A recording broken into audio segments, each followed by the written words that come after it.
ਸਤਨਾਮ ਵਾਹਿਗੁਰੂ ਸਾਹਿਬ JIO. ਇੱਕ ਓੰਕਾਰ ਸਤਨਾਮ ਕਰਤਾ ਪੁਰਖ ਨਿਰਭਉ ਨਿਰਵੈਰ ਅਕਾਲ ਮੂਰਤ ਆਜੂਨੀ ਸੈਭੰ ਗੁਰ ਪ੍ਰਸਾਦ। ਜਪ ਆਦ ਸਚ ਜੁਗਾਦ ਸਚ ਹੈ ਭੀ ਸਚ ਨਾਨਕ ਹੋਸੀ ਭੀ ਸਚ। ਜਿਸ ਕੀ ਓਟ ਤਿਸੈ ਕੀ ਆਸਾ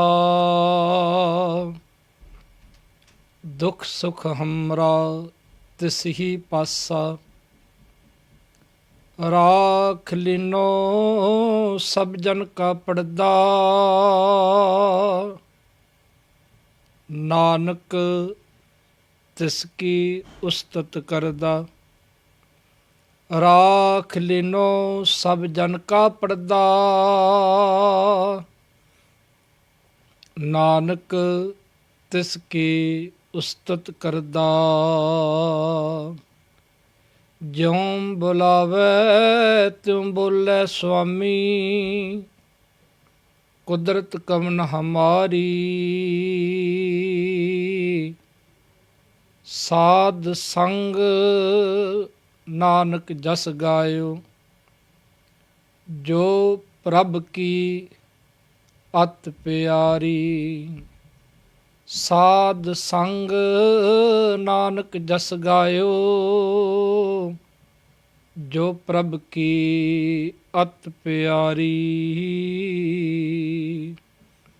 ਦਰਮਾਦੇ ਠਾਡੇ ਦਰਬਾਰ ਤੁਧ ਬਿਨ ਸੁਰਤ ਕਰੇ ਕੋ ਮੇਰੀ।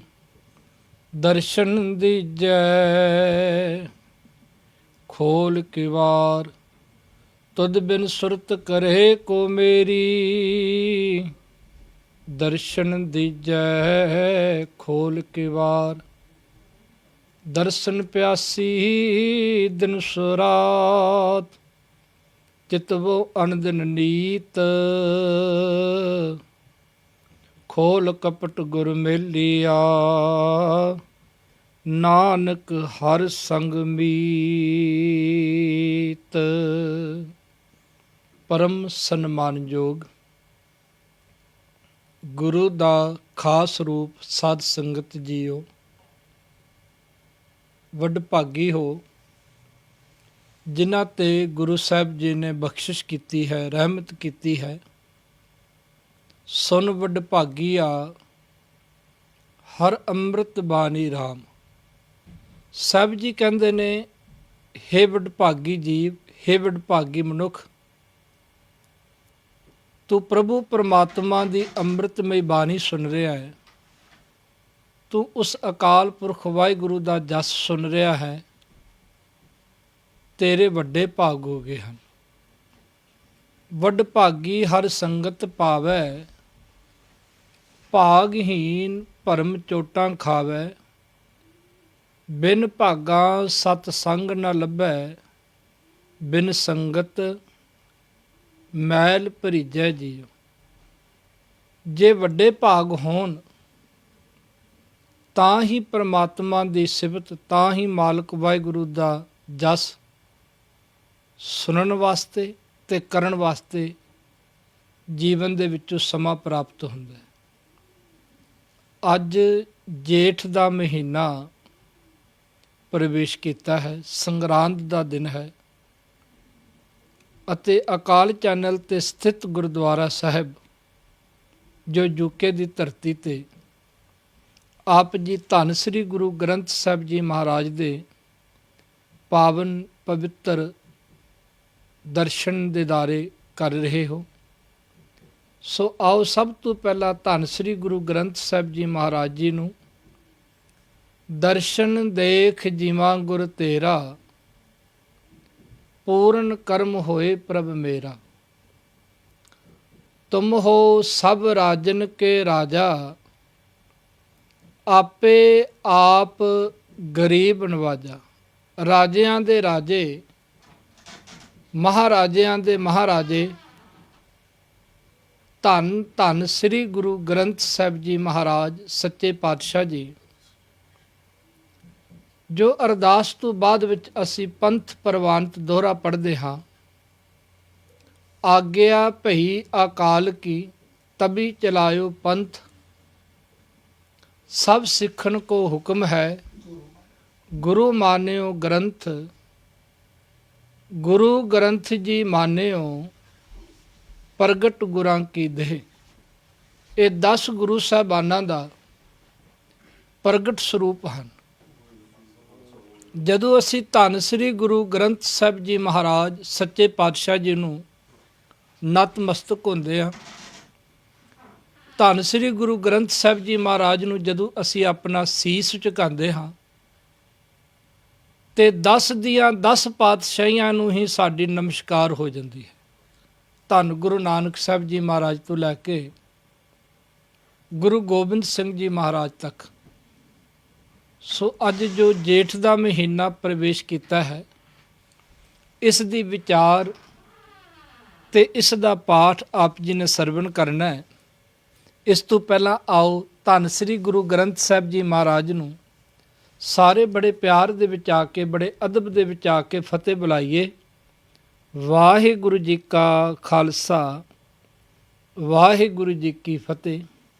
ਤੇ ਆਓ ਹੁਣ ਗੁਰੂ ਸਾਹਿਬ ਜੀ ਦੇ ਪਾਠ ਤੇ ਦੀਦਾਰ, ਜੋ ਆਪਾਂ ਕਹਿੰਦੇ ਆ ਨਾ ਜੀ, ਧੰਨ ਸ੍ਰੀ ਗੁਰੂ ਗ੍ਰੰਥ ਸਾਹਿਬ ਜੀ ਦੇ ਪਾਠ ਦੀਦਾਰ ਦਾ ਧਿਆਨ ਧਰ ਕੇ ਬੋਲੋ ਜੀ ਵਾਹਿਗੁਰੂ। ਤੇ ਧੰਨ ਸ੍ਰੀ ਗੁਰੂ ਗ੍ਰੰਥ ਸਾਹਿਬ ਜੀ ਮਹਾਰਾਜ ਸੱਚੇ ਪਾਤਸ਼ਾਹ ਜੀ ਦੇ ਆਪਾਂ ਸਾਧ ਸੰਗਤ ਜੀ ਦਰਸ਼ਨ ਕਰੀਏ। ਤੇ ਜੋ ਸਤਿਗੁਰੂ ਸਾਹਿਬ ਜੀ ਦੀ ਮਹਾਨ ਪਾਵਨ ਪਵਿੱਤਰ ਬਾਣੀ, ਜੋ ਸਤਿਗੁਰੂ ਸਾਹਿਬ ਜੀ ਨੇ ਰਾਗ ਮਾਝ ਦੇ ਵਿੱਚ ਉਚਾਰਨ ਕੀਤੀ ਹੈ, 12 ਮਹਾ, ਇਹ ਧੰਨ ਗੁਰੂ ਅਰਜਨ ਦੇਵ ਜੀ ਮਹਾਰਾਜ ਦੀ ਮਹਾਨ ਤੇ ਪਾਵਨ ਪਵਿੱਤਰ ਬਾਣੀ ਹੈ, ਜਿਸ ਦੇ ਵਿੱਚ ਸਤਿਗੁਰੂ ਸਾਹਿਬ ਜੀ ਨੇ 12 ਮਹੀਨਿਆਂ ਦਾ ਉਪਦੇਸ਼ ਸਮੁੱਚੀ ਮਨੁੱਖਤਾ ਨੂੰ ਬਖਸ਼ਿਸ਼ ਕੀਤਾ ਹੈ। ਤੇ ਉਸ ਸਤ ਸੰਗਤ ਜੀ ਪਾਵਨ ਪਵਿੱਤਰ ਸ਼ਬਦ ਦਾ ਪਾਠ ਆਪਾਂ ਸਰਵਣ ਕਰਨਾ ਹੈ। ਆਓ ਇੱਕ ਵਾਰੀ ਫਿਰ ਗੁਰੂ ਸਾਹਿਬ ਜੀ ਦੀ ਆਗਿਆ ਲਈਏ। ਮਹਾਰਾਜ ਨੂੰ ਬੁਲਾਓ ਫਤਿਹ ਜੀ। ਵਾਹਿਗੁਰੂ ਜੀ ਕਾ ਖਾਲਸਾ, ਵਾਹਿਗੁਰੂ ਜੀ ਕੀ ਫਤਿਹ। ਸਤਨਾਮ ਸ੍ਰੀ ਵਾਹਿਗੁਰੂ ਸਾਹਿਬ ਜੀ। ਹਰ ਜੇਠ ਜੜਨ ਦਾ ਲੋੜੀਐ, ਜਿਸ ਅੱਗੇ ਸਭ ਨਿਵਨ। ਹਰ ਸੱਜਣ ਦਾਮਨ ਲੱਗਿਆ, ਕਿਸੇ ਨਾ ਦੇਈ ਬੰਨ।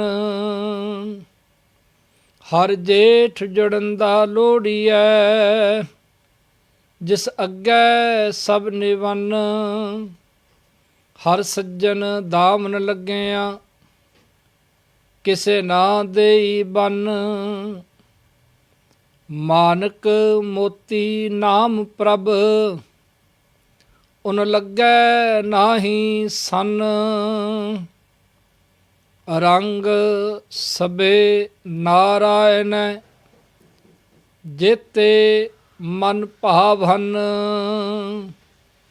ਜੋ ਹਰ ਲੋੜੇ ਸੋ ਕਰੇ, ਸੋਈ ਜੀ ਕਰਨ।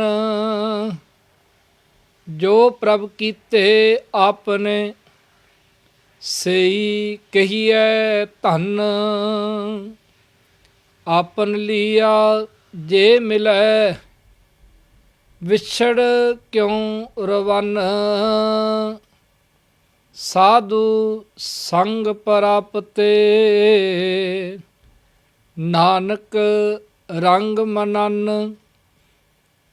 ਹਰ ਜੇਠ ਰੰਗੀਲਾ ਤਿਸ ਧਨੀ, ਜਿਸ ਕੈ ਭਾਗ ਮਥਨ। ਸਾਧੂ ਸੰਗ ਪ੍ਰਾਪਤੇ, ਨਾਨਕ ਰੰਗ ਮਨਨ।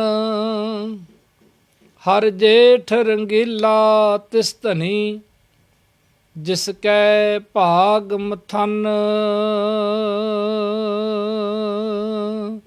ਵਾਹਿਗੁਰੂ ਜੀ ਕਾ ਖਾਲਸਾ, ਵਾਹਿਗੁਰੂ ਜੀ ਕੀ ਫਤਿਹ। ਸਤਿਗੁਰੂ ਸਾਹਿਬ ਜੀ ਦੀ ਰਾਗ ਮਾਝ ਦੇ ਵਿੱਚ ਪਾਵਨ ਤੇ ਪਵਿੱਤਰ ਬਾਣੀ, ਧੰਨ ਗੁਰੂ ਅਰਜਨ ਦੇਵ ਜੀ ਮਹਾਰਾਜ ਸੱਚੇ ਪਾਤਸ਼ਾਹ ਜੀ ਦੀ ਉਚਾਰਨ ਕੀਤੀ ਹੋਈ, ਜਿਸ ਬਾਣੀ ਦਾ ਸਿਰਲੇਖ ਹੈ ਮਾਝ ਮਹੱਲਾ ਪੰਜਵਾਂ, 12 ਮਾਹ। 12 ਮਾਹ ਸਿਰਲੇਖ ਦੇ ਹੇਠ ਸਾਹਿਬ ਜੀ ਨੇ ਇਹ ਬਾਣੀ ਉਚਾਰਨ ਕੀਤੀ ਹੈ ਤੇ ਇਹ ਬਾਣੀ ਸ੍ਰੀ ਗੁਰੂ ਗ੍ਰੰਥ ਸਾਹਿਬ ਜੀ ਮਹਾਰਾਜ ਦੇ ਜੋ ਨਵੀਨ ਸਰੂਪ ਹਨ, ਉਹਨਾਂ ਦੇ ਪੰਨਾ, ਉਹਨਾਂ ਦੇ ਅੰਗ 133 ਤੋਂ ਇਸ ਬਾਣੀ ਦੀ ਆਰੰਭਤਾ ਹੈ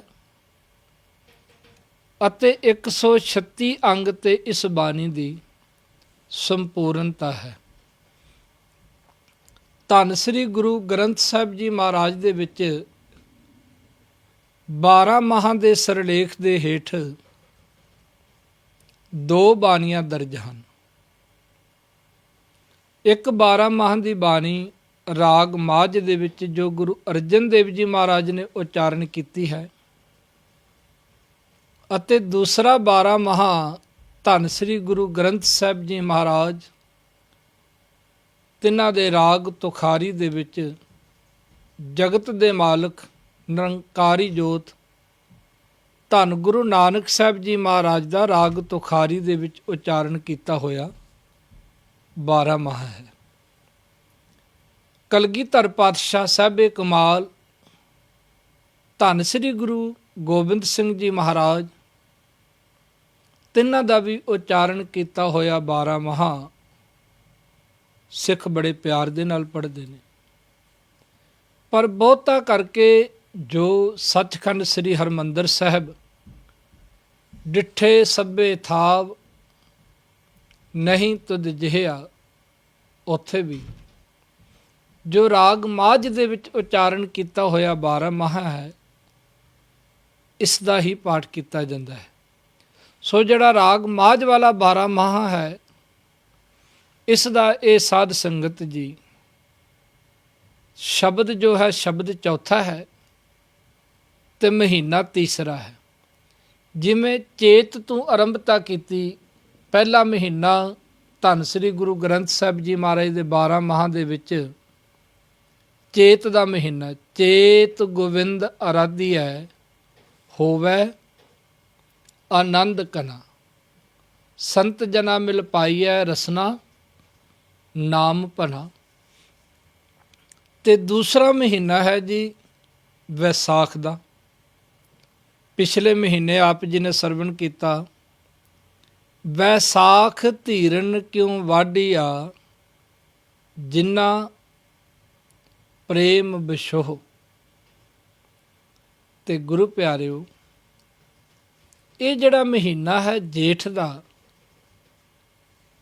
ਚੇਤ ਤੋਂ ਬਾਅਦ ਵਿੱਚ ਵੈਸਾਖ, ਵਿਸਾਖ ਤੋਂ ਬਾਅਦ ਵਿੱਚ ਜੇਠ, ਤੇ ਇਸ ਦੀ ਸ਼ੁਰੂਆਤ ਸਾਹਿਬ ਨੇ ਕੀਤੀ ਹੈ ਹਰ ਜੇਠ ਜੜੰਦਾ ਲੋੜੀ ਹੈ, ਜਿਸ ਅੱਗੇ ਸਭ ਦੇ ਬਨ। ਸਤਿਗੁਰੂ ਸਾਹਿਬ ਜੀ ਦਾ ਉਪਦੇਸ਼ ਆਪ ਜੀ ਨੇ ਸਰਵਣ ਕਰ ਲਿਆ, ਤੇ ਇੰਜ ਇਹਨਾਂ ਮਹੀਨਿਆਂ ਨੂੰ ਯਾਦ ਕਰ ਲਈਏ ਕਿ ਪਹਿਲੇ ਮਹੀਨੇ ਦੇ ਵਿੱਚ ਸਾਹਿਬ ਜੀ ਨੇ ਉਪਦੇਸ਼ ਦਿੱਤਾ ਚੇਤ ਗੋਵਿੰਦ ਅਰਾਧੀ ਹੈ, ਕਿ ਉਸ ਮਾਲਕ ਵਾਹਿਗੁਰੂ ਨੂੰ ਚੇਤ, ਉਸ ਨੂੰ ਚੇਤੇ ਕਰ, ਉਸ ਨੂੰ ਯਾਦ ਕਰ, ਉਸ ਦਾ ਸਿਮਰਨ ਕਰ। ਕੀ ਹੋਵੇਗਾ? ਹੋਵੇ ਆਨੰਦ ਕਨਾ, ਤੇਰੇ ਜੀਵਨ ਦੇ ਵਿੱਚ ਘਨਾ ਆਨੰਦ, ਬਹੁਤਾਤ ਆ ਜਾਏਗੀ ਤੇਰੇ ਜੀਵਨ ਦੇ ਵਿੱਚ ਆਨੰਦਾਂ ਦੀ, ਆਤਮਿਕ ਟਿਕਾ ਦੀ। ਜਿਹੜਾ ਤੇਰਾ ਮਨ ਕਦੀ ਦੁੱਖ ਆ ਜਾਵੇ ਤੇ ਡੋਲ ਜਾਂਦਾ ਹੈ, ਸੁੱਖ ਆ ਜਾਵੇ ਤੇ ਪ੍ਰਸੰਨ ਹੋ ਜਾਂਦਾ ਹੈ, ਤੇਰੇ ਅੰਦਰ ਦੀ ਅਵਸਥਾ ਆ ਜਾਵੇਗੀ ਕਿ ਤੂੰ ਦੁੱਖ ਤੇ ਸੁੱਖ ਦੇ ਵਿੱਚ ਇੱਕ ਸਮਾਨ ਹੋ ਜਾਵੇਗਾ। ਫਿਰ ਸਾਹਿਬ ਜੀ ਕਹਿੰਦੇ ਨੇ ਵੈਸਾਖ ਧੀਰਨ ਕਿਉਂ ਵਾਢੀਆ, ਜਿੰਨਾ ਪ੍ਰੇਮ ਬਿਸ਼ੋਹ।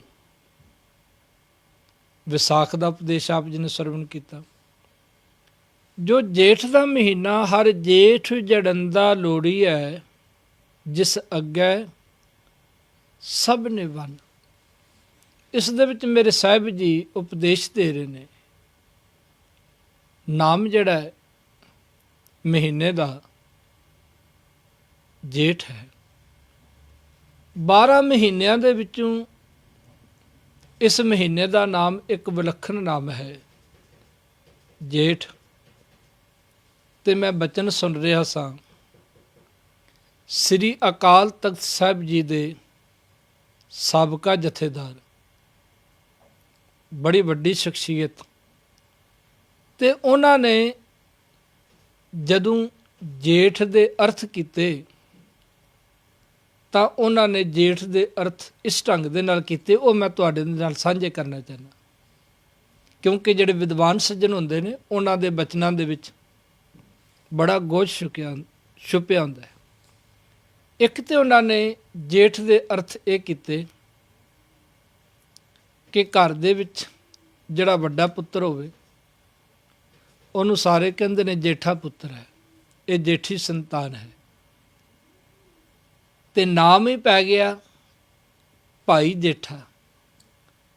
ਨਾਮ ਤੇ ਜਿਹੜਾ ਸੀ ਪਰਿਵਾਰ ਨੇ, ਇਤਿਹਾਸ ਕਹਿੰਦਾ ਹੈ ਕਿ ਨਾਮ ਤੇ ਰਾਮਦਾਸ ਹੀ ਰੱਖਿਆ ਗਿਆ। ਅਸੀਂ ਕਹਾਂਗੇ ਧੰਨ ਸ੍ਰੀ ਗੁਰੂ ਰਾਮਦਾਸ ਜੀ, ਕਿਉਂਕਿ ਧੰਨ ਗੁਰੂ ਰਾਮਦਾਸ ਜੀ ਮਹਾਰਾਜ ਸੱਚੇ ਪਾਤਸ਼ਾਹ ਜੀ ਦਾ ਜਦੋਂ ਨਾਮ ਲਈਏ ਨਾ ਜਿੰਨਾ ਚਿਰ ਮਹਾਰਾਜ ਦੇ ਨਾਮ ਦੇ ਨਾਲ ਧੰਨ ਸ਼ਬਦ ਨਾ ਲਾਈਏ,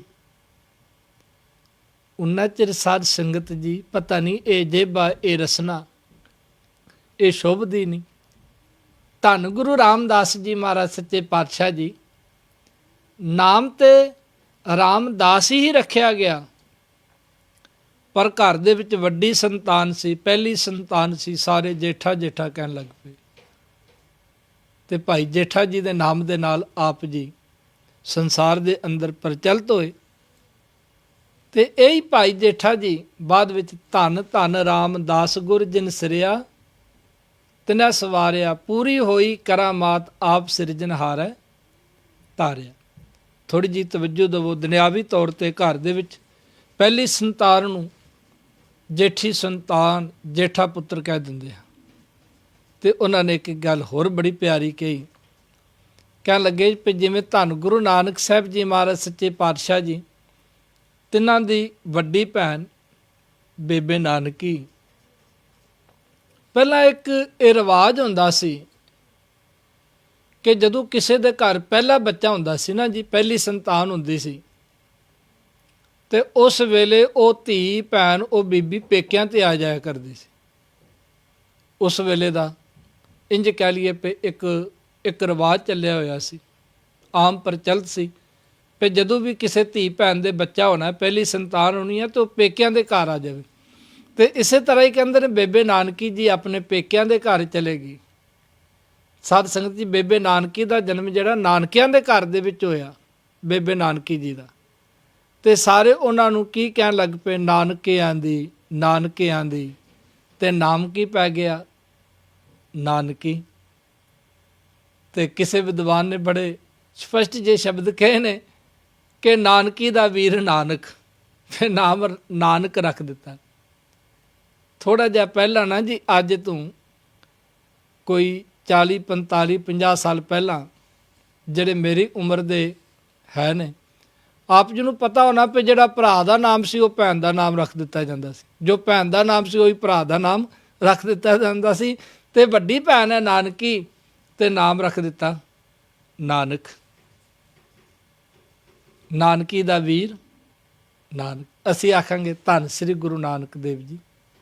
ਤੇ ਇਸੇ ਤਰ੍ਹਾਂ ਹੀ ਜਿਹੜੇ ਪਤੀ ਦਾ ਵੱਡਾ ਭਰਾ ਹੋਵੇ, ਪਤਨੀ ਕੀ ਕਹਿੰਦੀ ਹੈ, ਪਤਨੀ ਦਾ ਜੋ ਪਤੀ ਹੈ ਉਸ ਦਾ ਜਿਹੜਾ ਵੱਡਾ ਭਰਾ ਹੋਵੇ ਉਸ ਨੂੰ ਵੀ ਜੇਠ ਕਹਿ ਦਿੱਤਾ ਜਾਂਦਾ ਹੈ ਕਿ ਰਿਸ਼ਤੇ ਦੇ ਵਜੋਂ ਮੇਰਾ ਇਹ ਜੇਠ ਹੈ, ਭਾਵ ਕਿ ਇਹ ਵੱਡਾ ਹੈ। ਇਸ ਕਰਕੇ ਉਸ ਨੂੰ ਵੀ ਆਪਾਂ ਜੇਠ ਸ਼ਬਦ ਦੇ ਨਾਲ ਕਹਿੰਦੇ ਹੋਏ, ਸੰਬੋਧਨ ਕਰਦੇ ਹੋਏ ਸੁਣਦੇ ਹਾਂ। ਤੇ ਬੜੇ ਪਿਆਰੇ ਬਚਨ ਕੇਸ ਸਿੰਘ ਸਾਹਿਬ ਜੀ ਨੇ ਕਹਿਣ ਲੱਗੇ ਸਤਿਗੁਰੂ ਸਾਹਿਬ ਜੀ ਨੇ ਇਸ ਮਹੀਨੇ ਦਾ ਨਾਮ ਜੇਠ ਕਿਉਂ ਰੱਖਿਆ? ਕਾਰਨ ਇੱਕ ਤਾਂ ਜਿਹੜਾ ਜੇਠ ਦਾ ਮਹੀਨਾ ਹੈ ਇਹ ਇਸ ਕਰਕੇ ਵੀ ਵੱਡਾ ਹੈ ਕਿ ਇਸ ਮਹੀਨੇ ਦੇ ਵਿੱਚ ਬਾਕੀ ਕੋਈ ਮਹੀਨਾ 30 ਦਿਨ ਦਾ, ਕੋਈ ਮਹੀਨਾ 31 ਦਿਨ ਦਾ, ਪਰ ਜੇਠ ਦਾ ਮਹੀਨਾ ਜਿਹੜਾ ਇਹ 32 ਦਿਨ ਦਾ, 32 ਡੇਜ਼ ਜੇਠ ਦੇ ਮਹੀਨੇ ਵਿੱਚ। ਤੇ ਜੇਠ ਦੇ ਮਹੀਨੇ ਦੇ ਵਿੱਚ ਗਿਆਨੀ ਸੰਤ ਸਿੰਘ ਜੀ ਮਸਕੀਨ ਕਹਿੰਦੇ ਨੇ ਕਿ ਦਿਨ ਵੱਡੇ ਹੋ ਜਾਂਦੇ ਨੇ। ਦਿਨ ਵੱਡੇ ਹੋਣ ਤੋਂ ਭਾਵ ਕੀ ਹੈ ਕਿ ਸੂਰਜ ਸਵੇਰੇ ਵੀ ਜਲਦੀ ਨਿਕਲ ਆਉਂਦਾ। ਜਿਵੇਂ ਤੁਸੀਂ ਦੇਖੋ ਸੂਰਜ ਦਾ ਪ੍ਰਕਾਸ਼ ਜਿਹੜਾ ਹੈ 5, 5:30 ਵਜੇ ਜਿਹੜਾ ਸੂਰਜ ਦਾ ਪ੍ਰਕਾਸ਼ ਹੋ ਜਾਂਦਾ, ਸੂਰਜ ਜਿਹੜਾ ਚੜ੍ਹ ਜਾਂਦਾ ਤੇ ਰਾਤ ਦੇਰ ਤੱਕ ਸੂਰਜ ਦਾ ਪ੍ਰਕਾਸ਼ ਰਹਿੰਦਾ ਹੈ। ਜਿਸ ਕੰਟਰੀ ਦੇ ਵਿੱਚ ਆਪਾਂ ਰਹਿ ਰਹੇ ਹਾਂ, ਜਿਸ ਕੰਟਰੀ ਦੇ ਵਿੱਚ ਬੈਠ ਕੇ ਆਪਾਂ ਇਹ ਗੁਰੂ ਦੇ ਬਚਨ ਕਰ ਰਹੇ ਹਾਂ, ਗੁਰੂ ਦੀ ਗੋਦ ਵਿੱਚ ਬੈਠੇ ਹਾਂ, ਗੁਰੂ ਦੀ ਛਤਰ ਛਾਇਆ ਦੇ ਹੇਠ ਬੈਠੇ ਹਾਂ, ਇੰਗਲੈਂਡ ਦੇ ਵਿੱਚ। ਤੁਸੀਂ ਇੰਗਲੈਂਡ ਦੇ ਵਿੱਚ ਵੀ ਦੇਖੋ ਵੀ ਅੱਜ ਕੱਲ੍ਹ ਸਵੇਰੇ 5, 5:30 ਵਜੇ ਲੋ ਲੱਗ ਜਾਂਦੀ ਹੈ, ਦਿਨ ਚੜ੍ਹ ਜਾਂਦਾ ਹੈ ਤੇ ਰਾਤ ਦੇਰ ਤੱਕ ਜਿਹੜਾ ਹੈ, ਰਾਤ ਦੇ ਤੁਸੀਂ ਦੇਖਿਆ 9:30, 10, 10:30 ਵਜੇ ਤੱਕ ਵੀ ਸੂਰਜ ਦਾ ਪ੍ਰਕਾਸ਼ ਰਹਿੰਦਾ ਹੈ। ਇਸ ਕਰਕੇ ਜਿਹੜਾ ਦਿਨ ਦੇ ਵੇਲੇ ਸੂਰਜ ਦਾ ਪ੍ਰਕਾਸ਼ ਹੈ ਉਹ ਵੱਡਾ ਹੋ ਗਿਆ। ਤੇ ਗਿਆਨੀ ਸੰਤ ਸਿੰਘ ਮਸਕੀਨ ਜੀ ਕਹਿੰਦੇ ਸਨ ਮਜ਼ਦੂਰਾਂ ਦੇ ਵਾਸਤੇ, ਕਿਰਤੀ ਲੋਕਾਂ ਦੇ ਵਾਸਤੇ ਇਹ ਮਹੀਨਾ ਇਸ ਕਰਕੇ ਵੀ ਵੱਡਾ ਹੈ ਕਿਉਂਕਿ ਉਹ ਜ਼ਿਆਦਾ ਕੰਮ ਕਰ ਸਕਦੇ ਨੇ, ਉਹਨਾਂ ਨੂੰ ਜ਼ਿਆਦਾ ਦਿਹਾੜੀ ਮਿਲ ਸਕਦੀ ਹੈ, ਉਹਨਾਂ ਨੂੰ ਜ਼ਿਆਦਾ ਆਮਦਨ ਜਿਹੜੀ ਹੈ ਉਹ ਹੋ ਸਕਦੀ ਹੈ। ਸੋ ਇਹ ਹੈ ਜੇਠ ਦਾ ਅਰਥ। ਹੁਣ ਅਸੀਂ ਇਸ ਨੂੰ ਗੁਰਬਾਣੀ ਦੇ ਆਧਾਰ 'ਤੇ ਲੈਣਾ ਹੈ ਕਿ ਮਹਾਰਾਜ ਨੇ ਇਸ ਮਹੀਨੇ ਦੇ ਵਿੱਚ ਜੇਠ ਕਿਸ ਨੂੰ ਕਿਹਾ ਹੈ ਤੇ ਕਿਸ ਜੇਠ ਦੇ ਨਾਲ ਜੁੜਨ ਦੇ ਵਾਸਤੇ ਕਿਹਾ ਹੈ, ਕਿਸ ਵੱਡੇ ਦੇ ਨਾਲ ਜੁੜਨ ਦੇ ਵਾਸਤੇ ਕਿਹਾ ਹੈ। ਦੁਨਿਆਵੀ ਤੌਰ 'ਤੇ ਘਰ ਦੇ ਵਿੱਚ ਕੋਈ ਕਿਸੇ ਪਤਨੀ ਦਾ ਜੇਠ ਹੈ ਤੇ ਜ਼ਰੂਰੀ ਨਹੀਂ ਸਾਰਾ ਪਰਿਵਾਰ ਉਸ ਦੇ ਨਾਲ ਜੁੜਿਆ ਹੋਵੇ, ਉਸ ਦੇ ਭੈਣ ਭਰਾ ਸਾਰੇ ਉਸ ਦੇ ਨਾਲ ਜੁੜੇ ਹੋਣ, ਉਸ ਦੇ ਭੈਣ ਭਰਾ ਸਾਰੇ ਉਸ ਦੇ ਹੁਕਮ ਦੇ ਅਨੁਸਾਰ, ਉਸ ਦੇ ਆਰਡਰ ਦੇ ਅਨੁਸਾਰ, ਉਸ ਦੇ ਆਗਿਆ ਦੇ ਅਨੁਸਾਰ ਚੱਲਦੇ ਹੋਣ। ਆਕੀ ਹੋ ਜਾਂਦੇ ਨੇ, ਭਰਾ ਭਰਾ ਤੋਂ ਆਗੀ ਹੋ ਜਾਂਦੇ ਨੇ, ਬਾਕੀ ਪਰਿਵਾਰ ਆਕੀ ਹੋ ਜਾਂਦਾ ਵੀ ਅਸੀਂ ਤੇਰੀ ਗੱਲ ਨਹੀਂ ਮੰਨਦੇ, ਤੇਰੀ ਗੱਲ ਦੇ ਨਾਲ ਸਹਿਮਤ ਨਹੀਂ, ਅਸੀਂ ਤੇਰੇ ਇਸ ਵਿਚਾਰ ਦੇ ਨਾਲ ਸਹਿਮਤ ਨਹੀਂ। ਪਰ ਸਤਿਗੁਰੂ ਜੀ ਇੱਥੇ ਦੁਨਿਆਵੀ ਤੌਰ 'ਤੇ ਜੇਠ ਦੀ ਗੱਲ ਨਹੀਂ ਕਰ ਰਹੇ, ਜਿਹੜੇ ਰਿਸ਼ਤੇ ਵਜੋਂ ਜੇਠ ਦੀ ਹੈ। ਤੇ ਬੜਾ ਪਿਆਰਾ ਬਚਨ ਅਗਲਾ ਵੀ ਸਿੰਘ ਸਾਹਿਬ ਜੀ ਨੇ ਕਿਹਾ, ਕਹਿਣ ਲੱਗੇ ਵੀ ਮਹੀਨਿਆਂ ਦੇ ਨਾਮ ਜਰਾ ਥੋੜ੍ਹੀ ਜਿਹੀ ਤਰਤੀਬ ਦੇਵੋ ਕਿ ਕਿਧਰੇ ਵੀ ਮਹੀਨੇ ਦੀ ਸ਼ੁਰੂਆਤ ਦੇ ਵਿੱਚ ਹਰੀ ਸ਼ਬਦ ਜਾਂ ਪ੍ਰਮਾਤਮਾ ਸ਼ਬਦ ਨਹੀਂ ਆਇਆ। ਬਾਕੀ ਮਹੀਨਿਆਂ ਦੇ ਵਿੱਚ ਜਿਵੇਂ ਚੇਤ, ਗੋਬਿੰਦ, ਅਰਾਧਿਆ, ਪਹਿਲਾ ਮਹੀਨੇ ਦਾ ਨਾਮ ਆ ਗਿਆ ਚੇਤ। ਵੈਸਾਖ ਧਿਰਣ ਕੋ ਵਾਢੀਆ, ਪਹਿਲਾ ਮਹੀਨੇ ਦਾ ਨਾਮ ਆ ਗਿਆ ਵਿਸਾਖ। ਕੱਤਕ ਕਰਮ ਕਮਾਵਨੇ, ਪਹਿਲਾਂ ਕੱਤਕ ਦਾ ਨਾਮ ਆ ਗਿਆ। ਸਾਵਨ ਸਰਸੀ ਕਾਮਨੀ, ਸਾਵਨ ਮਹੀਨਾ, ਸੌਣ ਦਾ ਮਹੀਨਾ, ਪਹਿਲਾ ਮਹੀਨੇ ਦਾ ਨਾਮ ਆਇਆ ਨਾ ਜੀ। ਮਾਘ ਮੱਜਨ ਸੰਗ ਸਾਧੂਆਂ, ਪਹਿਲਾ ਮਹੀਨੇ ਦਾ ਨਾਮ ਆ ਗਿਆ ਮਾਘ। ਪੋਖ ਤੁਖਾਰ ਨਾ ਵਿਆਪੀ, ਪਹਿਲਾ ਮਹੀਨੇ ਦਾ ਨਾਮ ਆ ਗਿਆ ਪੋਹ। ਫਲਗੁਨ ਆਨੰਦ ਅਪਾਰਜਨਾ, ਪਹਿਲਾ ਫੱਗਣ ਦੇ ਮਹੀਨੇ ਦਾ ਨਾਮ ਆ ਗਿਆ ਫੱਗਣ। ਪਰ ਜਿਹੜਾ ਜੇਠ ਦਾ ਮਹੀਨਾ ਇਹ ਇਸ ਕਰਕੇ ਵੀ ਮਹਾਰਾਜ ਨੇ ਵਿਲੱਖਣ ਇਸ ਦੀ ਸਤਿਗੁਰੂ ਸਾਹਿਬ ਜੀ ਨੇ ਸ਼ੁਰੂਆਤ ਕੀਤੀ। ਪਹਿਲਾ ਸ਼ਬਦ, ਪਹਿਲਾ ਨਾਮ ਮਹੀਨੇ ਦਾ ਨਹੀਂ ਹੈ। ਜਿਵੇਂ ਬਾਕੀ ਮਹੀਨਿਆਂ ਦੇ ਵਿੱਚ ਮਹੀਨੇ ਦਾ ਨਾਮ ਆਇਆ ਨਾ, ਚੇਤ ਦਾ ਨਾਮ ਆਇਆ, ਚੇਤ ਗੋਬਿੰਦ ਅਰਾਧਿਆ, ਵਿਸਾਖ ਧਿਰਣ ਕਿਉ ਵਾਢੀਆ, ਕੱਤਕ ਕਰਮ ਕਮਾਵਨੇ, ਮਾਘ ਮੱਜਨ ਸੰਗ ਸਾਧੂਆਂ, ਫਲਗੁਨ ਆਨੰਦ ਉਪਾਰਜਨਾ। ਪਰ ਜਿਹੜਾ ਜੇਠ ਦਾ ਮਹੀਨਾ ਇਸ ਤੋਂ ਪਹਿਲਾਂ ਸਾਹਿਬ ਜੀ ਨੇ ਲਿਖਿਆ ਹੈ ਹਰ ਜੇਠ। ਪਹਿਲਾ ਸ਼ਬਦ ਕੀ ਹੈ ਜੀ? ਹਰ, ਹਰੀ ਪਰਮਾਤਮਾ, ਵਾਹਿਗੁਰੂ ਆ ਗਿਆ ਨਾ। ਦੇਖੋ ਪਹਿਲਾ ਸ਼ਬਦ ਮਾਲਕ ਵਾਹਿਗੁਰੂ ਦਾ ਹਰੀ ਆ ਗਿਆ, ਉਸ ਪਰਮਾਤਮਾ ਦੇ ਵਾਸਤੇ। ਹਰ ਜੇਠ, ਹਰੀ ਪਰਮਾਤਮਾ ਤੋਂ ਵੱਡਾ ਜੇਠ ਕੋਈ ਨਹੀਂ, ਉਸ ਤੋਂ ਵੱਡਾ ਕੋਈ ਨਹੀਂ। ਜੁੜਨ ਦਾ ਲੋੜੀ ਹੈ। ਕਿਸ ਨਾਲ ਜੁੜਨਾ ਚਾਹੀਦਾ ਹੈ? ਕਿਸ ਦਾ ਪੱਲਾ ਪਕੜਨਾ ਚਾਹੀਦਾ ਹੈ? ਤੇ ਸਤਿਗੁਰੂ ਸਾਹਿਬ ਜੀ ਨੇ ਇਹ ਵੀ ਦੱਸ ਦਿੱਤਾ ਕਿ ਜੁੜਨਾ ਕਿਸ ਦੇ ਨਾਲ ਹੈ। ਉਸ ਵੱਡੇ ਦੇ ਨਾਲ ਜੁੜਨਾ ਹੈ, ਉਸ ਜੇਠ ਦੇ ਨਾਲ ਜੁੜਨਾ ਹੈ। ਕਿਸ ਜੇਠ ਦੇ ਨਾਲ? ਦਾਸ ਨੇ ਪਹਿਲਾਂ ਅਰਜ਼ ਕੀਤੀ ਹੈ ਕਿ ਘਰ ਦੇ ਵਿੱਚ ਕੋਈ ਵੱਡਾ ਹੋਵੇ, ਜ਼ਰੂਰੀ ਨਹੀਂ ਸਾਰੇ ਉਸ ਦਾ ਆਰਡਰ ਮੰਨਦੇ ਹੋਣ, ਸਾਰੇ ਉਸ ਦੇ ਕਿਉਂ ਅਨੁਸਾਰ ਚੱਲਦੇ ਹੋਣ, ਬਾਗੀ ਹੋ ਜਾਂਦੇ ਨੇ। ਪਰ ਸਤਿਗੁਰੂ ਜੀ ਕਹਿੰਦੇ ਨੇ ਹਰੀ ਪਰਮਾਤਮਾ ਵਾਹਿਗੁਰੂ ਏਡਾ ਵੱਡਾ ਜੇਠ ਹੈ, ਜਿਸ ਅੱਗੇ ਸਭ ਨੇ ਵੰਨ, ਜਿਸ ਦੇ ਅੱਗੇ ਸਾਰੇ ਨਿਭਦੇ ਨੇ, ਜਿਸ ਨੂੰ ਸਾਰੇ ਹੀ ਨਮਸਕਾਰ ਕਰਦੇ ਨੇ। ਕੌਣ ਕੌਣ ਨਮਸਕਾਰ ਕਰਦਾ ਜੀ? ਕਿਹੜੇ ਕਿਹੜੇ ਉਸ ਦੇ ਹੁਕਮ ਦੇ ਵਿੱਚ ਨੇ, ਕਿਹੜੇ ਕਿਹੜੇ ਉਸ ਦੇ ਆਰਡਰ ਦੇ ਵਿੱਚ ਚੱਲਦੇ ਨੇ। ਆਸਾ ਦੀ ਵਾਰ ਵਿੱਚ ਗੁਰੂ ਬਾਬਾ ਜੀ ਧੰਨ ਗੁਰੂ ਨਾਨਕ ਸਾਹਿਬ ਜੀ ਮਹਾਰਾਜ ਦਾ ਬਚਨ ਹੈ, ਭੈ ਵਿੱਚ ਸੂਰਜ, ਭੈ ਵਿੱਚ ਚੰਦ। ਆ ਸੂਰਜ ਵੀ ਉਸ ਦੇ ਭੈ ਦੇ ਵਿੱਚ ਹੈ, ਇਹ ਚੰਦਰਮਾ ਵੀ ਉਸ ਦੇ ਭੈ ਦੇ ਵਿੱਚ ਚੱਲ ਰਿਹਾ। ਜੇ ਸੂਰਜ ਉਸ ਦੇ ਭੈ ਦੇ ਵਿੱਚ ਨਾ ਹੋਵੇ, ਸੂਰਜ ਉਸ ਦੇ ਨਿਯਮ ਦੇ ਵਿੱਚ ਨਾ ਵੱਜਾ ਹੋਵੇ ਪਰਮਾਤਮਾ ਦੇ,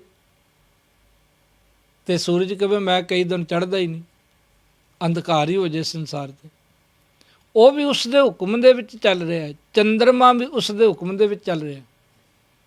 ਤੇ ਇਹਨਾਂ ਬਚਨਾਂ ਦੇ ਵਿੱਚ ਆਸਾ ਦੀ ਵਾਰ ਵਿੱਚ ਹੀ ਭੈ ਵਿੱਚ ਧਰਤੀ ਦੱਬੀ ਭਾਰ, ਕਹਿੰਦੇ ਨੇ ਉਸ ਭੈ ਦੇ ਵਿੱਚ, ਉਸ ਮਾਲਕ ਦੇ ਭੈ ਦੇ ਵਿੱਚ ਹੀ ਇਹ ਜਿਹੜੀ ਧਰਤੀ ਹੈ। ਤੇ ਬੜੇ ਪਿਆਰੇ ਬਚਨ। ਇਹ ਧਰਤੀ ਕੀ ਹੈ ਜੀ? ਧਰਤੀ ਇਸ ਤਰ੍ਹਾਂ ਹੈ ਜਿਵੇਂ ਇੱਕ ਸਮੁੰਦਰ ਦੇ ਵਿੱਚ ਬੇੜੀ ਤਰ ਰਹੀ ਹੋਵੇ ਨਾ ਜੀ, ਇਸ ਤਰ੍ਹਾਂ ਇਹ ਧਰਤੀ ਹੈ ਇਸ ਸੰਸਾਰ 'ਤੇ।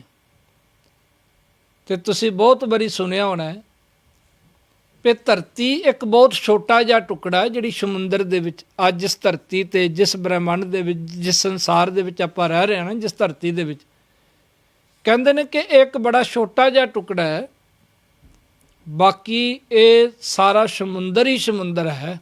ਸਮੁੰਦਰ ਦੇ ਵਿੱਚ ਇਹ ਧਰਤੀ ਦਾ ਟੁਕੜਾ ਕਿਵੇਂ ਟਿਕਿਆ ਹੋਇਆ? ਭੈ ਵਿੱਚ ਧਰਤੀ ਦੱਬੀ ਭਾਰ, ਜਿਵੇਂ ਸਮੁੰਦਰ ਦੇ ਵਿੱਚ ਕਿਸ਼ਤੀ ਤਾਰੀ ਹੋਵੇ ਨਾ, ਇਸ ਤਰ੍ਹਾਂ ਇਹ ਧਰਤੀ ਹੈ।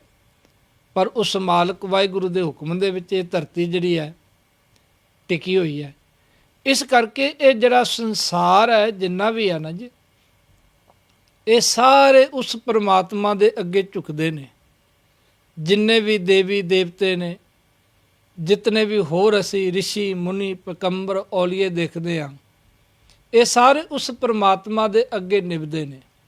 ਤੇ ਮੇਰੇ ਸਾਹਿਬ ਜੀ ਨੇ ਜਦੋਂ ਜੇਠ ਦੇ ਮਹੀਨੇ ਦਾ ਉਪਦੇਸ਼ ਦਿੱਤਾ, ਸੰਦੇਸ਼ ਦਿੱਤਾ, ਤੇ ਸਾਹਿਬ ਜੀ ਬਖਸ਼ਿਸ਼ ਕਰਨ ਲੱਗੇ ਕਿ ਉਸ ਜੇਠ ਦੇ ਨਾਲ, ਉਸ ਵੱਡੇ ਦੇ ਨਾਲ ਜੁੜੀਏ, ਜਿਸ ਤੋਂ ਸਾਧ ਸੰਗਤ ਹੋਰ ਵੱਡਾ ਕੋਈ ਨਹੀਂ। ਕਉ ਹਰ ਸਮਾਨ ਨੇ ਰਾਜਾ, ਇਹ ਭੂਪਤ ਸਭ ਦਿਵਸ ਚਾਰ ਕੇ, ਝੂਠੇ ਕਰਤ ਦਿਵਾਜਾ। ਹਰੀ ਪਰਮਾਤਮਾ ਤੇ ਵਰਗਾ ਕੋਈ ਹੈ ਹੀ ਨਹੀਂ। ਹਰ ਜਿਹਾ ਅਵਰ ਨਾ ਦਿਸਈ, ਕੋਈ ਦੂਜਾ ਲਵੈ ਨਾ ਲਾਏ। ਸਤਿਗੁਰੂ ਜੀ ਬਖਸ਼ਿਸ਼ ਕਰਦੇ ਨੇ ਵੀ ਕਿਸੇ ਨੂੰ ਇਹ ਨਹੀਂ ਕਿਹਾ ਜਾ ਸਕਦਾ ਵੀ ਇਹ ਪਰਮਾਤਮਾ ਵਰਗਾ ਹੈ, ਇਹ ਰੱਬ ਵਰਗਾ ਹੈ। ਨਹੀਂ, ਉਹ ਕੇਵਲ ਤੇ ਕੇਵਲ ਪਰਮਾਤਮਾ ਆਪ ਹੀ ਹੈ। ਤੇ ਉਹ ਮਾਲਕ ਵਾਹਿਗੁਰੂ ਪ੍ਰਭੂ ਪਰਮਾਤਮਾ ਜਿਸ ਵਰਗਾ ਹੋਰ ਕੋਈ ਨਹੀਂ। ਮੇਰੇ ਸਾਹਿਬ ਜੀ ਕਹਿੰਦੇ ਨੇ ਉਹ ਪਰਮਾਤਮਾ ਹੀ ਹੈ ਜਿਸ ਨੂੰ ਸਾਹਿਬ ਜੀ ਨੇ ਇੱਕ ਓੰਕਾਰ ਦੇ ਨਾਲ ਸੰਬੋਧਨ ਕਰਕੇ ਕਿਹਾ ਕਿ ਉਹ ਸ਼ਕਤੀ ਇੱਕ ਹੀ ਹੈ। ਐਸਾ ਨਹੀਂ ਕਿ ਕੋਈ ਤਿੰਨ ਸ਼ਕਤੀਆਂ ਨੇ, ਇੱਕ ਪੈਦਾ ਕਰਨ ਵਾਲੀ ਹੈ, ਇੱਕ ਰੋਜੀ ਦੇਣ ਵਾਲੀ ਹੈ, ਇੱਕ ਮਾਰਨ ਵਾਲੀ ਹੈ। ਨਹੀਂ, ਸਾਹਿਬ ਜੀ ਕਹਿੰਦੇ ਨੇ ਇੱਕ ਸੰਸਾਰੀ, ਇੱਕ ਪੰਡਾਰੀ, ਇੱਕ ਲਾਏ ਦੀਵਾਨ, ਇੱਕ ਹੀ ਹੈ ਜਿਹੜਾ ਸੰਸਾਰ ਨੂੰ ਪੈਦਾ ਕਰਦਾ ਹੈ, ਸੰਸਾਰ ਨੂੰ ਰੋਜੀ ਦਿੰਦਾ ਹੈ, ਸੰਸਾਰ ਦਾ ਨਾਸ਼ ਕਰਦਾ ਹੈ। ਤੇ ਉਸ ਇੱਕ ਦੇ ਨਾਲ ਜੁੜਨ ਵਾਸਤੇ ਸਾਹਿਬ ਜੀ ਬਖਸ਼ਿਸ਼ ਕਰ ਰਹੇ ਨੇ। ਆਓ ਬੜੇ ਪਿਆਰ ਦੇ ਨਾਲ ਸਰਵਣ ਕਰੋ ਜੀ। ਸ਼ੁਰੂਆਤ ਹੈ। ਹਰ ਜੇਠ ਜੁੜਨ ਦਾ ਲੋੜੀਐ, ਜਿਸ ਅੱਗੇ ਸਭ ਨੇ ਵੰਨ। ਕਹਿੰਦੇ ਉਸ ਪਰਮਾਤਮਾ ਨੂੰ, ਉਸ ਵਾਹਿਗੁਰੂ ਨੂੰ ਸਾਰੇ ਉਸ ਦੇ ਨਾਲ ਜੁੜੀਏ। ਕਿਸ ਦੇ ਨਾਲ? ਜਿਸ ਦੇ ਅੱਗੇ ਸਾਰੇ ਸਜਦੇ ਕਰਦੇ ਨੇ, ਜਿਸ ਨੂੰ ਸਾਰੇ ਨਮਸਕਾਰ ਕਰਦੇ ਨੇ, ਜਿਸ ਨੂੰ ਸਾਰੇ ਪ੍ਰਣਾਮ ਕਰਦੇ ਨੇ।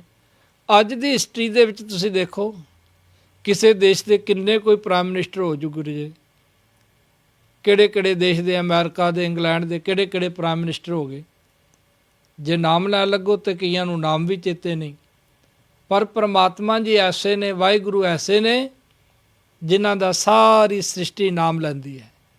ਅਤੇ ਕਹਿੰਦੇ ਨੇ ਉਸ ਪਰਮਾਤਮਾ ਦੇ ਅੱਗੇ ਝੁਕੀਏ, ਉਸ ਪਰਮਾਤਮਾ ਦੇ ਨਾਲ ਜੁੜੀਏ, ਉਸ ਵਾਹਿਗੁਰੂ ਦੀ ਓਟ 'ਤੇ ਆਸਰਾ ਲਈਏ ਜਿਸ ਅੱਗੇ ਸਾਰੇ ਨੇ ਹੁੰਦੇ ਨੇ। ਹਰ ਸੱਜਣ ਦਾਵਨ ਲੱਗਿਆ,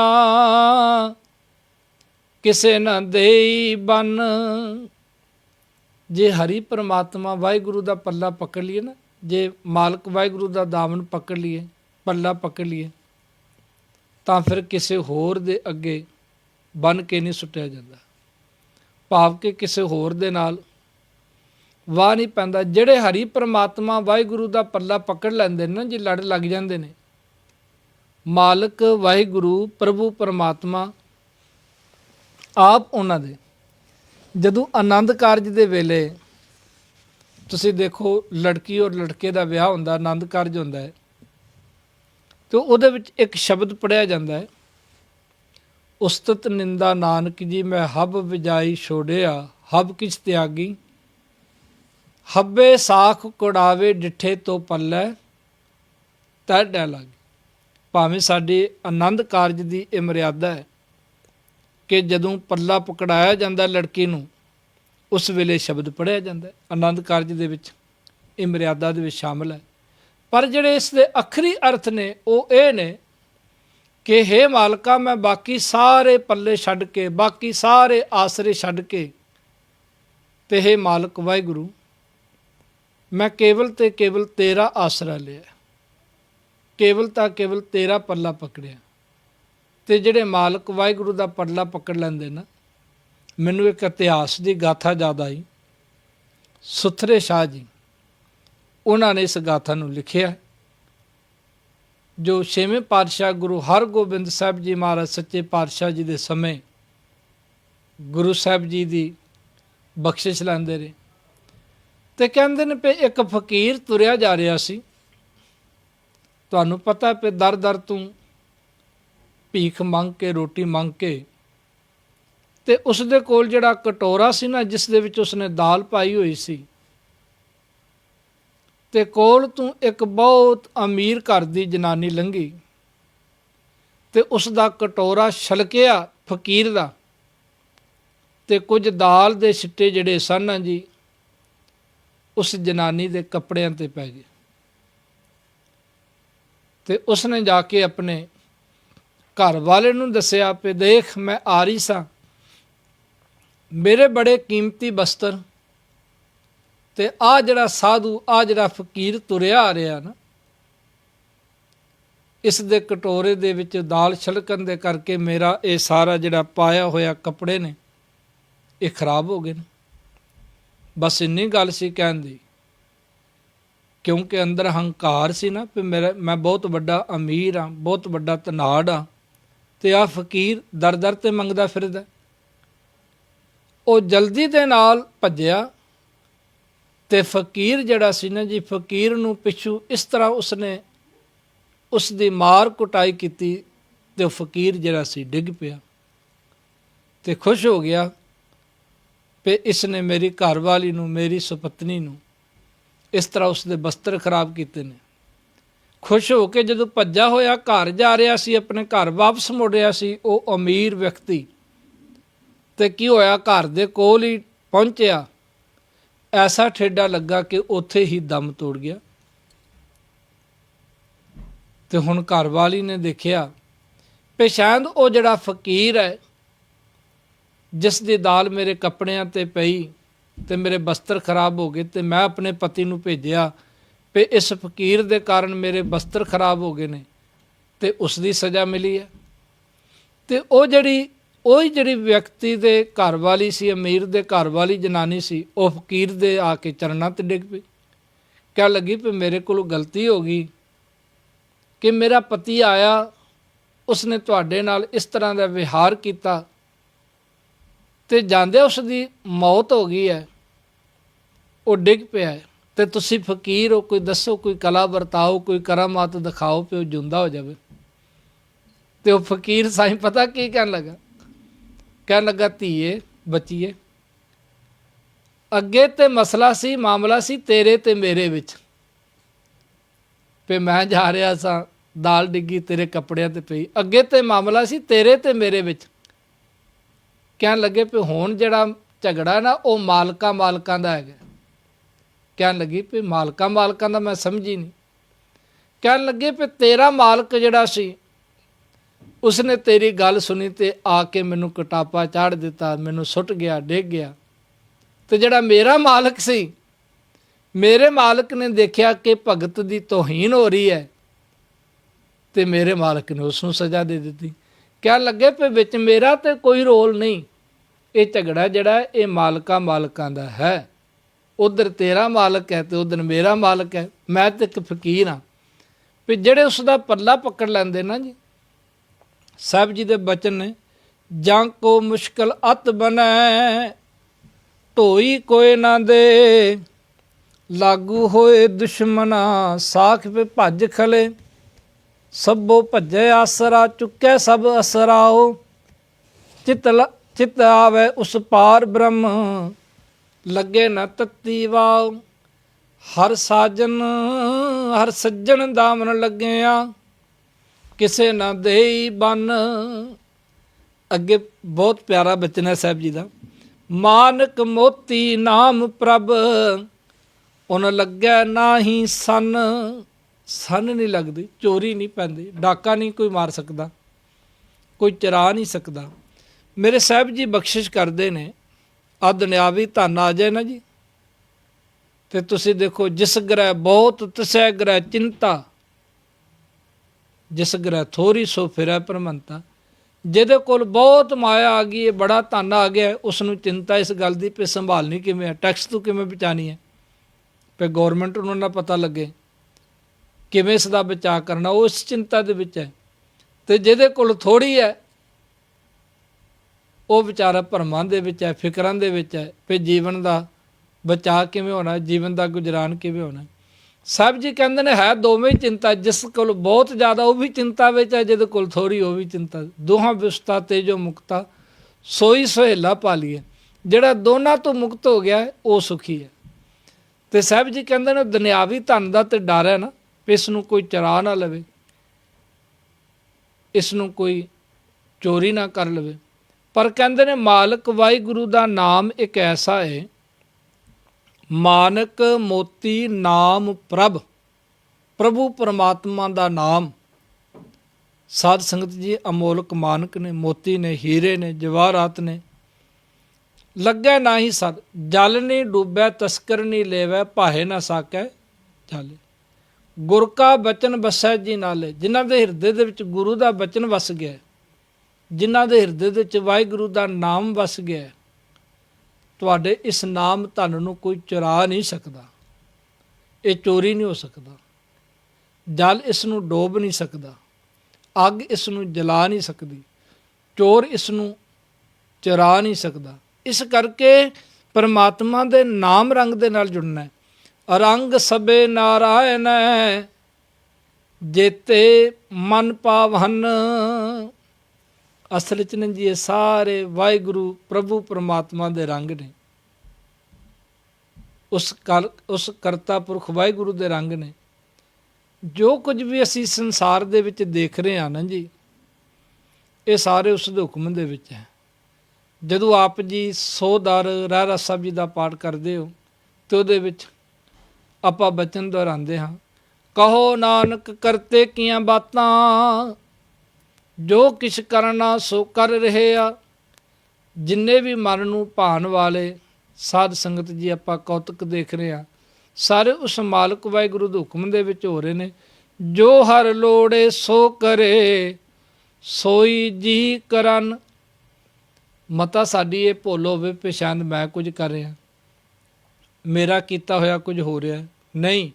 ਸਾਹਿਬ ਜੀ ਕਹਿੰਦੇ ਨੇ ਜੋ ਪ੍ਰਮਾਤਮਾ ਚਾਹੁੰਦਾ ਹੈ, ਜੋ ਵਾਹਿਗੁਰੂ ਚਾਹੁੰਦਾ ਹੈ, ਜੋ ਹਰ ਲੋੜੇ ਸੋ ਕਰੇ। ਸੋਈ ਹੁੰਦਾ। ਪ੍ਰਮਾਤਮਾ ਦੇ ਹੁਕਮ ਤੋਂ ਬਿਨਾਂ ਕੁਝ ਨਹੀਂ ਹੁੰਦਾ ਸੰਸਾਰ ਦੇ ਵਿੱਚ। ਸੋਈ ਜੀ ਕਰਨ, ਤੇ ਜੀ ਵੀ ਉਹ ਕੁਝ ਹੀ ਕਰ ਰਹੇ ਨੇ ਜੋ ਪ੍ਰਮਾਤਮਾ ਚਾਹੁੰਦਾ। ਜਿਤ ਜਿਤ ਲਾਵੋ ਤਿਤ ਤਿਤ ਲੱਗਣਾ। ਮਤਾ ਕੋਈ ਸਮਝ ਲਵੇ ਕਿ ਮੈਂ ਆਪਣੇ ਜ਼ੋਰ ਦੇ ਨਾਲ, ਆਪਣੇ ਉਦਮ ਦੇ ਨਾਲ ਕਰਨਾ। ਜੇ ਕੋਈ ਉਸ ਮਾਲਕ ਵਾਹਿਗੁਰੂ ਦਾ ਸਿਮਰਨ ਕਰ ਰਿਹਾ ਹੈ, ਭਗਤੀ ਕਰ ਰਿਹਾ ਹੈ, ਕੋਈ ਬੰਦਗੀ ਕਰ ਰਿਹਾ ਹੈ, ਤੇ ਇਹ ਵੀ ਉਸ ਦੇ ਹੁਕਮ ਦੇ ਵਿੱਚ ਹੋ ਰਹੀ ਹੈ। ਜੇ ਕੋਈ ਸੇਵਾ ਕਰ ਰਿਹਾ, ਸਿਮਰਨ ਕਰ ਰਿਹਾ, ਪੁੰਨ ਦਾਨ ਕਰ ਰਿਹਾ, ਤੇ ਇਹ ਵੀ ਉਸ ਦੇ ਹੁਕਮ ਦੇ ਵਿੱਚ ਹੋ ਰਿਹਾ। ਇਸ ਲਈ ਮੇਰੇ ਸਾਹਿਬ ਜੀ ਕਹਿੰਦੇ ਨੇ, ਜੋ ਹਰ ਲੋੜੇ ਸੋ ਕਰੇ, ਸੋਈ ਜੀ ਕਰਨ। ਜੋ ਪ੍ਰਭ ਕੀਤੇ ਆਪਣੇ, ਸਹੀ ਕਹੀਏ ਧਨ। ਪਰ ਜਿਨ੍ਹਾਂ ਨੂੰ ਪ੍ਰਭੂ ਪਰਮਾਤਮਾ ਨੇ ਆਪਣੇ ਬਣਾ ਲਿਆ। ਆਪਣੇ ਬਣਾਉਣਾ ਕੀ ਹੈ ਜੀ? ਇੰਝ ਸਮਝ ਲਵੋ ਕਿ ਇੱਕ ਮਨੁੱਖ ਜਿਹੜਾ ਹੈ, ਪਹਿਲਾਂ ਉਸ ਦਾ ਜੀਵਨ ਬੜਾ ਹੀ ਬੁਰਾਈਆਂ ਦੇ ਵੱਲ ਸੀ। ਉਸ ਦੇ ਜੀਵਨ ਦੇ ਵਿੱਚ ਵਿਕਾਰ ਹੀ ਵਿਕਾਰ, ਬੁਰਾਈਆਂ ਹੀ ਬੁਰਾਈਆਂ। ਪਰ ਜਦੋਂ ਗੁਰੂ ਦੀ ਕਿਰਪਾ ਹੋ ਗਈ, ਜਦੋਂ ਗੁਰੂ ਦੀ ਰਹਿਮਤ ਹੋ ਗਈ, ਤੇ ਉਹ ਗੁਰੂ ਦੇ ਲੜ ਲੱਗ ਗਿਆ। ਤੁਸੀਂ ਦੇਖਿਆ ਹੋਣਾ, ਕਈ ਵਾਰੀ ਐਸੇ ਵਿਅਕਤੀ ਵੀ ਤੁਹਾਨੂੰ ਮਿਲ ਜਾਂਦੇ ਨੇ ਜਿਨ੍ਹਾਂ ਦੀ ਸੰਸਾਰ ਦੇ ਵਿੱਚ, ਸਮਾਜ ਦੇ ਵਿੱਚ ਕੋਈ ਇੱਜ਼ਤ ਨਹੀਂ ਹੁੰਦੀ। ਪਰ ਜਦੋਂ ਉਹੀ ਮਨੁੱਖ ਖੰਡੇ ਬਾਟੇ ਦਾ ਅੰਮ੍ਰਿਤ ਛਕ ਲੈਂਦਾ ਹੈ, ਉਹੀ ਮਨੁੱਖ ਗੁਰੂ ਦੇ ਲੜ ਲੱਗ ਜਾਂਦਾ ਹੈ, ਤੇ ਉਸੇ ਹੀ ਮਨੁੱਖ ਦਾ ਇੰਨਾ ਸਤਿਕਾਰ ਹੋ ਜਾਂਦਾ ਹੈ, ਤੇ ਸਾਰੇ ਉਸ ਨੂੰ ਕਹਿੰਦੇ ਨੇ ਕਿ ਭਾਈ ਸਾਹਿਬ ਜੀ, ਆ ਸਾਡੇ ਬੱਚੇ ਦੇ ਸਿਰ 'ਤੇ ਵੀ ਆਪਣਾ ਹੱਥ ਰੱਖ ਦਿਓ ਪਏ, ਇਹਨੂੰ ਵੀ ਸਮੱਤ ਆ ਜੇ। ਜੋ ਹਰ ਕਾ ਪਿਆਰਾ, ਸੋ ਸਭਨਾ ਕਾ ਪਿਆਰਾ। ਉਹ ਫਿਰ ਸਭ ਦਾ ਪਿਆਰਾ ਹੋ ਜਾਂਦਾ। ਤੇ ਮੇਰੇ ਸਾਹਿਬ ਜੀ ਕਹਿੰਦੇ ਨੇ, ਜਿਨ੍ਹਾਂ ਨੂੰ ਪ੍ਰਭੂ ਪਰਮਾਤਮਾ ਨੇ ਜੋ ਪ੍ਰਭ ਕੀਤੇ ਆਪਣੇ, ਸਹੀ ਕਹੀਏ ਧਨ। ਉਹਨਾਂ ਨੂੰ ਧਨ ਕਹੀਏ ਜੀ। ਉਹਨਾਂ ਦਾ ਜੀਵਨ ਸਫਲ ਤੇ ਸੁਚੱਜਾ ਹੋ ਜਾਂਦਾ ਹੈ। ਆਪਨ ਲੀਆ ਜੇ ਮਿਲੈ, ਵਿਛੜ ਕਿਉਂ ਰਵਨ। ਜੇ ਆਪਣੇ ਆਪ ਮਿਲਾਪ ਹੋ ਸਕਦਾ ਹੁੰਦਾ, ਤੇ ਵਿਛੜ ਕੇ ਕਦੀ ਵੀ ਅਸੀਂ ਰੋਂਦੇ ਨਾ। ਇਹ ਜਿਹੜਾ ਪ੍ਰਭੂ ਦਾ ਮਿਲਾਪ ਹੈ, ਇਹ ਵੀ ਪ੍ਰਭੂ ਦੀ ਬਖਸ਼ਿਸ਼ ਦੇ ਸਦਕਾ ਹੀ ਹੈ। ਇਸ ਲਈ ਸਾਹਿਬ ਜੀ ਨੇ ਇਸ ਬਾਣੀ ਦੀ ਸ਼ੁਰੂਆਤ ਵਿੱਚ ਹੀ ਕਿਹਾ, ਕਿਰਤ ਕਰਮ ਕੇ ਵਿਛੜੇ, ਕਰ ਕਿਰਪਾ ਮੇਲੋ ਰਾਮ। ਦੇਖੋ ਉੱਥੇ ਕਿਰਪਾ ਦੀ ਗੱਲ ਕੀਤੀ ਨਾ, ਮਿਲਾਪ ਦੀ ਗੱਲ ਕੀਤੀ, ਪੇ ਮਾਲਕਾ ਸਾਡੇ ਤੇ ਬਖਸ਼ਿਸ਼ ਕਰ ਦੇ। ਬਹੁਤ ਜਨਮ ਵਿਛਰੇ ਥੇ ਮਾਦੋ, ਇਹ ਜਨਮ ਤੁਮਾਰੇ ਲੇਖੇ। ਕਹਿ ਰਵਿਦਾਸ ਆਸ ਲਗ ਜੀਵੋ, ਚਿਰ ਭਿਓ ਦਰਸ਼ਨ ਦੇਖੇ। ਬਾਬਾ ਰਵਿਦਾਸ ਸਾਹਿਬ ਜੀ ਦੇ ਬਚਨ ਨੇ। ਇਸ ਕਰਕੇ ਉਸ ਮਾਲਕ ਦੇ ਚਰਨਾਂ ਦੇ ਵਿੱਚ ਅਰਦਾਸ ਕਰੀਏ, ਸਾਧੂ ਸੰਗ ਪ੍ਰਾਪਤੇ, ਨਾਨਕ ਰੰਗ ਮਨਨ। ਜਿਨ੍ਹਾਂ ਨੂੰ ਸਾਧੂ ਗੁਰੂ ਦੀ ਸੰਗਤ ਪ੍ਰਾਪਤ ਹੋ ਗਈ, ਜੀਵਨ ਦਾ ਆਨੰਦ ਮਾਣਨਾ ਚਾਹੁੰਦੇ ਆ, ਜੀਵਨ ਨੂੰ ਖੁਸ਼ਹਾਲ ਕਰਨਾ ਚਾਹੁੰਦੇ ਆ, ਕਿ ਜੀਵਨ ਵਿੱਚ ਖੁਸ਼ੀ ਮਿਲੇ, ਜੀਵਨ ਵਿੱਚ ਆਨੰਦ ਆਵੇ, ਤਾਂ ਸਾਹਿਬ ਜੀ ਕਹਿੰਦੇ ਨੇ ਗੁਰੂ ਦੀ ਸੰਗਤ ਕਰ। ਗੁਰੂ ਦੀ ਸੰਗਤ ਕੀ ਹੈ? ਗੁਰੂ ਦੀ ਬਾਣੀ ਦੇ ਨਾਲ ਜੁੜਨਾ, ਗੁਰੂ ਦੇ ਉਪਦੇਸ਼ ਦੇ ਨਾਲ ਜੁੜਨਾ, ਗੁਰੂ ਦੀ ਦਿੱਤੀ ਹੋਈ ਸਿੱਖਿਆ ਦੇ ਅਨੁਸਾਰ ਆਪਣਾ ਜੀਵਨ ਢਾਲਣਾ। ਇਹ ਸਾਧ ਸੰਗਤ ਜੀ ਗੁਰੂ ਦੀ ਸੰਗਤ ਕਰਨੀ ਹੈ। ਗੁਰੂ ਦੀ ਸੰਗਤ ਕਰਨੀ ਇਹ ਨਹੀਂ ਕਿ ਕੇਵਲ ਗੁਰਦੁਆਰੇ ਆ ਕੇ ਬੈਠ ਗਏ ਤੇ ਛੱਡਿਆ ਕੁਝ ਵੀ ਨਾ, ਨਾ ਬੁਰਾਈਆਂ ਛੱਡੀਆਂ, ਨਾ ਚੁਗਲੀ ਛੱਡੀ, ਨਾ ਨਿੰਦਾ ਕਰਨੀ ਛੱਡੀ, ਨਾ ਨਸ਼ੇ ਛੱਡੇ। ਨਹੀਂ, ਗੁਰੂ ਦੀ ਸੰਗਤ ਹੈ, ਗੁਰੂ ਦੇ ਉਪਦੇਸ਼ ਦੇ ਅਨੁਸਾਰ ਆਪਣਾ ਜੀਵਨ ਢਾਲ ਲੈਣਾ। ਅਖੀਰਲੀ ਪੰਕਤੀ ਹੈ ਜੀ, ਹਰ ਜੇਠ ਰੰਗੀਲਾ ਤਿਸਤਨੀ, ਜਿਸ ਕੈ ਭਾਗ ਮਥਨ। ਗਰੀਬ ਨਿਵਾਜ ਸਤਿਗੁਰੂ ਸਾਹਿਬ ਜੀ ਨੇ ਪਹਿਲਾਂ ਸ਼ੁਰੂਆਤ ਦੇ ਵਿੱਚ ਉਸ ਪਰਮਾਤਮਾ ਨੂੰ ਜੇਠ ਕਿਹਾ, ਵੱਡਾ ਕਿਹਾ। ਹਰ ਜੇਠ ਜੁੜੰਦਾ ਲੋੜੀ ਹੈ, ਕਿ ਹਰੀ ਪਰਮਾਤਮਾ ਤੋਂ ਵੱਡਾ ਜੇਠ ਕੋਈ ਨਹੀਂ, ਉਸ ਤੋਂ ਵੱਡਾ ਕੋਈ ਨਹੀਂ, ਤੂੰ ਉਸ ਦੇ ਨਾਲ ਜੁੜ। ਤੇ ਅਖੀਰ ਤੇ ਫਿਰ ਸਾਹਿਬ ਜੀ ਉਪਦੇਸ਼ ਦਿੰਦੇ ਨੇ ਕਿ ਇਹ ਜੇਠ ਦਾ ਮਹੀਨਾ ਉਹਨਾਂ ਵਾਸਤੇ, ਹਰ ਜੇਠ ਰੰਗੀਲਾ, ਖੁਸ਼ੀਆਂ ਭਰਿਆ, ਆਨੰਦਿਤ ਹੈ। ਕਿਹਨਾਂ ਦੇ ਵਾਸਤੇ? ਜਿਸ ਕੈ ਭਾਗ ਮਥਨ, ਜਿਨ੍ਹਾਂ ਦੇ ਮੱਥੇ ਦੇ ਭਾਗ ਜਿਹੜੇ ਨੇ ਸਾਧ ਸੰਗਤ ਜੀ ਉਹ ਚੰਗੇ ਬਣ ਗਏ, ਜਿਨ੍ਹਾਂ ਦੇ ਮੱਥੇ ਦੇ ਭਾਗ ਜਿਹੜੇ ਉਹ ਜਾਗ ਪਏ। ਕਦੋਂ ਜਾਗਦੇ ਨੇ? ਜਦੋਂ ਅਸੀਂ ਗੁਰੂ ਦੇ ਨਾਲ ਪਿਆਰ ਕਰਾਂਗੇ, ਗੁਰੂ ਦੇ ਨਾਲ ਪ੍ਰੇਮ ਕਰਾਂਗੇ, ਨਿਤਨੇਮ ਕਰਾਂਗੇ, ਸਿਮਰਨ ਕਰਾਂਗੇ, ਉਦੋਂ ਫਿਰ ਸਾਧ ਸੰਗਤ ਜੀ ਇਹ ਜੇਠ ਦਾ ਮਹੀਨਾ ਸਾਡੇ ਵਾਸਤੇ ਸੁਖਦਾਇਕ ਹੋਏਗਾ। ਸੋ ਗੁਰੂ ਕਿਰਪਾ ਕਰੇ, ਰਹਿਮਤ ਕਰੇ। ਹਰ ਜੇਠ ਜੜੰਦਾ ਲੋੜੀ ਹੈ, ਜਿਸ ਅੱਗੇ ਸਭ ਨੇ ਬੰਨ। ਜਿਸ ਦੇ ਅੱਗੇ ਸਾਰੇ ਨਿਉਂਦੇ ਨੇ, ਜਿਸ ਨੂੰ ਸਾਰੇ ਨਮਸਕਾਰ ਕਰਦੇ ਨੇ, ਜਿਸ ਪਰਮਾਤਮਾ ਦੇ ਅੱਗੇ ਸਾਰੇ ਚਰਨੀ ਪੈਂਦੇ ਨੇ, ਉਸ ਪਰਮਾਤਮਾ ਦੇ ਨਾਲ ਆਪਾਂ ਜੁੜੀਏ ਤੇ ਅਰਦਾਸ ਕਰੀਏ, ਸਤਿਗੁਰੂ ਜੀ ਕਿਰਪਾ ਕਰੋ, ਸ੍ਰੀ ਹਰਿ ਕ੍ਰਿਸ਼ਨ ਧਿਆਈਐ, ਜਿਸ ਡਿਠੇ ਸਭ ਦੁੱਖ ਜਾਏ। ਮਹਾਰਾਜ ਜੀ, ਇਹ ਸਾਰਾ ਸੰਸਾਰ ਜਿਹੜਾ ਡੋਲਿਆ ਪਿਆ ਹੈ ਮਹਾਰਾਜ ਜੀ, ਤੇ ਕਿਰਪਾ ਕਰੋ ਸੰਸਾਰ ਦਾ ਦੁੱਖ ਦੂਰ ਕਰਕੇ ਜਗਤ ਜਲੰਦਾ ਰੱਖ ਲੈ, ਆਪਣੀ ਕਿਰਪਾ ਧਾਰ ਇਸ ਸੜਦੇ ਬਲਦੇ ਸੰਸਾਰ ਦੇ ਸਿਰ ਤੇ ਮਿਹਰ ਭਰਿਆ ਬਖਸ਼ੇ ਭਰਿਆ ਹੱਥ ਰੱਖੋ ਜੀ। ਅਕਾਲ ਚੈਨਲ ਦੀ ਸਮੂਹ ਸੰਗਤ ਵੱਲੋਂ ਉਸ ਅਕਾਲ ਪੁਰਖ ਵਾਹਿਗੁਰੂ ਅੱਗੇ ਧੰਨ ਸ੍ਰੀ ਗੁਰੂ ਗ੍ਰੰਥ ਸਾਹਿਬ ਜੀ ਦੇ ਚਰਨਾਂ ਦੇ ਵਿੱਚ ਅਰਦਾਸ ਹੈ ਜੀ। ਹੋਈਆਂ ਬੇਨਤ ਭੁੱਲਾਂ ਦੀ ਖਿਮਾ ਕਰ ਦੇਣੀ ਜੀ। ਆਓ ਫਤਿਹ ਬੁਲਾਈਏ। ਵਾਹਿਗੁਰੂ ਜੀ ਕਾ ਖਾਲਸਾ, ਵਾਹਿਗੁਰੂ ਜੀ ਕੀ ਫਤਿਹ। ਸਤਨਾਮ ਸ੍ਰੀ ਵਾਹਿਗੁਰੂ ਸਾਹਿਬ ਜੀ। ਰਾਮਕਲੀ ਮਹੱਲਾ ਤੀਜਾ। ਆਨੰਦ ਏਕ ਓੰਕਾਰ ਸਤਿਗੁਰ ਪ੍ਰਸਾਦ। ਆਨੰਦ ਪਿਆ ਮੇਰੀ ਮਾਏ, ਸਤਿਗੁਰੂ ਮੈਂ ਪਾਇਆ, ਸਤਿਗੁਰ ਤਾ ਪਾਇਆ, ਸਹਿ ਸੇਤੀ ਮਨ ਵਜੀਆਂ ਵਧਾਈਆਂ। ਰਾਗ ਰਤਨ ਪਰਵਾਰ ਭਰੀਆਂ, ਸ਼ਬਦ ਗਾਵਨੀ ਆਈਆਂ, ਸ਼ਬਦੋ ਤਾਂ ਗਾਵੋ ਹਰੀ ਕੇਰਾ, ਮਨ ਜਿਨੇ ਵਸਾਇਆ। ਕਹੇ ਨਾਨਕ ਆਨੰਦ ਹੋਆ, ਸਤਿਗੁਰੂ ਮੈਂ ਪਾਇਆ। ਏ ਮਨ ਮੇਰਿਆ ਤੂੰ ਸਦਾ ਰਹੋ ਹਰ ਨਾਲੇ, ਹਰ ਨਾਲ ਰਹੋ ਤੂੰ ਮਨ ਮੇਰੇ, ਦੁੱਖ ਸਭ ਵਿਸਾਰਨਾ। ਅੰਗੀਕਾਰੋ ਕਰੇ ਤੇਰਾ ਕਾਰਜ ਸਭ ਸਵਾਰਨਾ। ਸਭਨਾ ਗਲਾਂ ਸਮਰੱਥ ਸੁਆਮੀ, ਸੋ ਕਿਉ ਮਨ ਵਿਸਾਰੇ। ਕਹੇ ਨਾਨਕ ਮਨ ਮੇਰੇ ਸਦਾ ਰਹੋ ਹਰ ਨਾਲੇ, ਸਾਚੇ ਸਾਹਿਬਾ ਕਿਆ ਨਹੀਂ ਕਰਤੇ ਰਹਿ। ਘਰ ਤਨ ਤੇਰਾ ਸਭ ਕਿਛ ਹੈ, ਜਿਦੇ ਸੋ ਪਾਵੇ। ਸਦਾ ਸਿਫਤ ਸਲਾਹ ਤੇਰੀ, ਨਾਮ ਮਨ ਵਸਾਵੇ।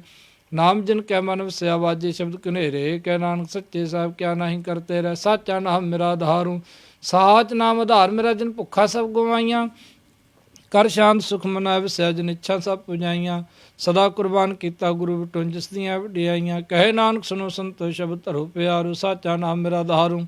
ਵਾਜੇ ਪੰਜ ਸ਼ਬਦ ਘਰ ਸੁਭਾਗੇ, ਘਰ ਸੁਭਾਗੇ ਸ਼ਬਦ ਵਾਜੇ। ਕਲਾ ਜਿਤ ਕਰ ਧਾਰੀਆਂ, ਪੰਜ ਦੂਤ ਦਵਸ ਕੀਤੇ, ਕਾਲ ਕੰਟਕ ਮਾਰਿਆ। ਧੁਰ ਕਰਮ ਪਾਇਆ ਤੁਧ ਜਿਨ ਕੋ, ਸੇ ਨਾਮ ਹਰ ਕੇ ਲਾਗੇ। ਕਹੇ ਨਾਨਕ ਤੈ ਸੁਖ ਹੋਆ, ਤਿਤ ਕਰ ਆਨੰਦ ਵਾਜੇ। ਆਨੰਦ ਸੁਨੋ ਵਡਭਾਗੀਓ, ਸਗਲ ਮਨੋਰਥ ਪੂਰੇ। ਪਾਰ ਬ੍ਰਹਮ ਪ੍ਰਭ ਪਾਇਆ, ਉਤਰੇ ਸਗਲ ਵਿਸੂਰੇ। ਦੁਖ ਰੋਗ ਸੰਤਾਪ ਉਤਰੇ, ਸੁਣੀ ਸੱਚੀ ਬਾਣੀ। ਸੰਤ ਸਾਜਨ ਭਏ ਸਰਸੇ, ਪੂਰੇ ਗੁਰ ਤੇ ਜਾਣੀ। ਸੁਣਤੇ ਪੁਨੀਤ, ਕਹਤੇ ਪਵਿੱਤ, ਸਤਿਗੁਰਿਆ ਭਰਪੂਰੇ। ਬਿਨਵੰਤ ਨਾਨਕ ਗੁਰ ਚਰਨ ਲਾਗੇ, ਵਾਜੇ ਅਨਹਦ ਤੂਰੇ। ਸੁਣਤੇ ਪੁਨੀਤ, ਕਹਤੇ ਪਵਿੱਤ, ਸਤਿਗੁਰਿਆ ਭਰਪੂਰੇ। ਬਿਨਵੰਤ ਨਾਨਕ ਗੁਰ ਚਰਨ ਲਾਗੇ, ਵਾਜੇ ਅਨਹਦ ਤੂਰੇ। ਵਾਹਿਗੁਰੂ ਜੀ ਕਾ ਖਾਲਸਾ, ਵਾਹਿਗੁਰੂ ਜੀ ਕੀ ਫਤਿਹ।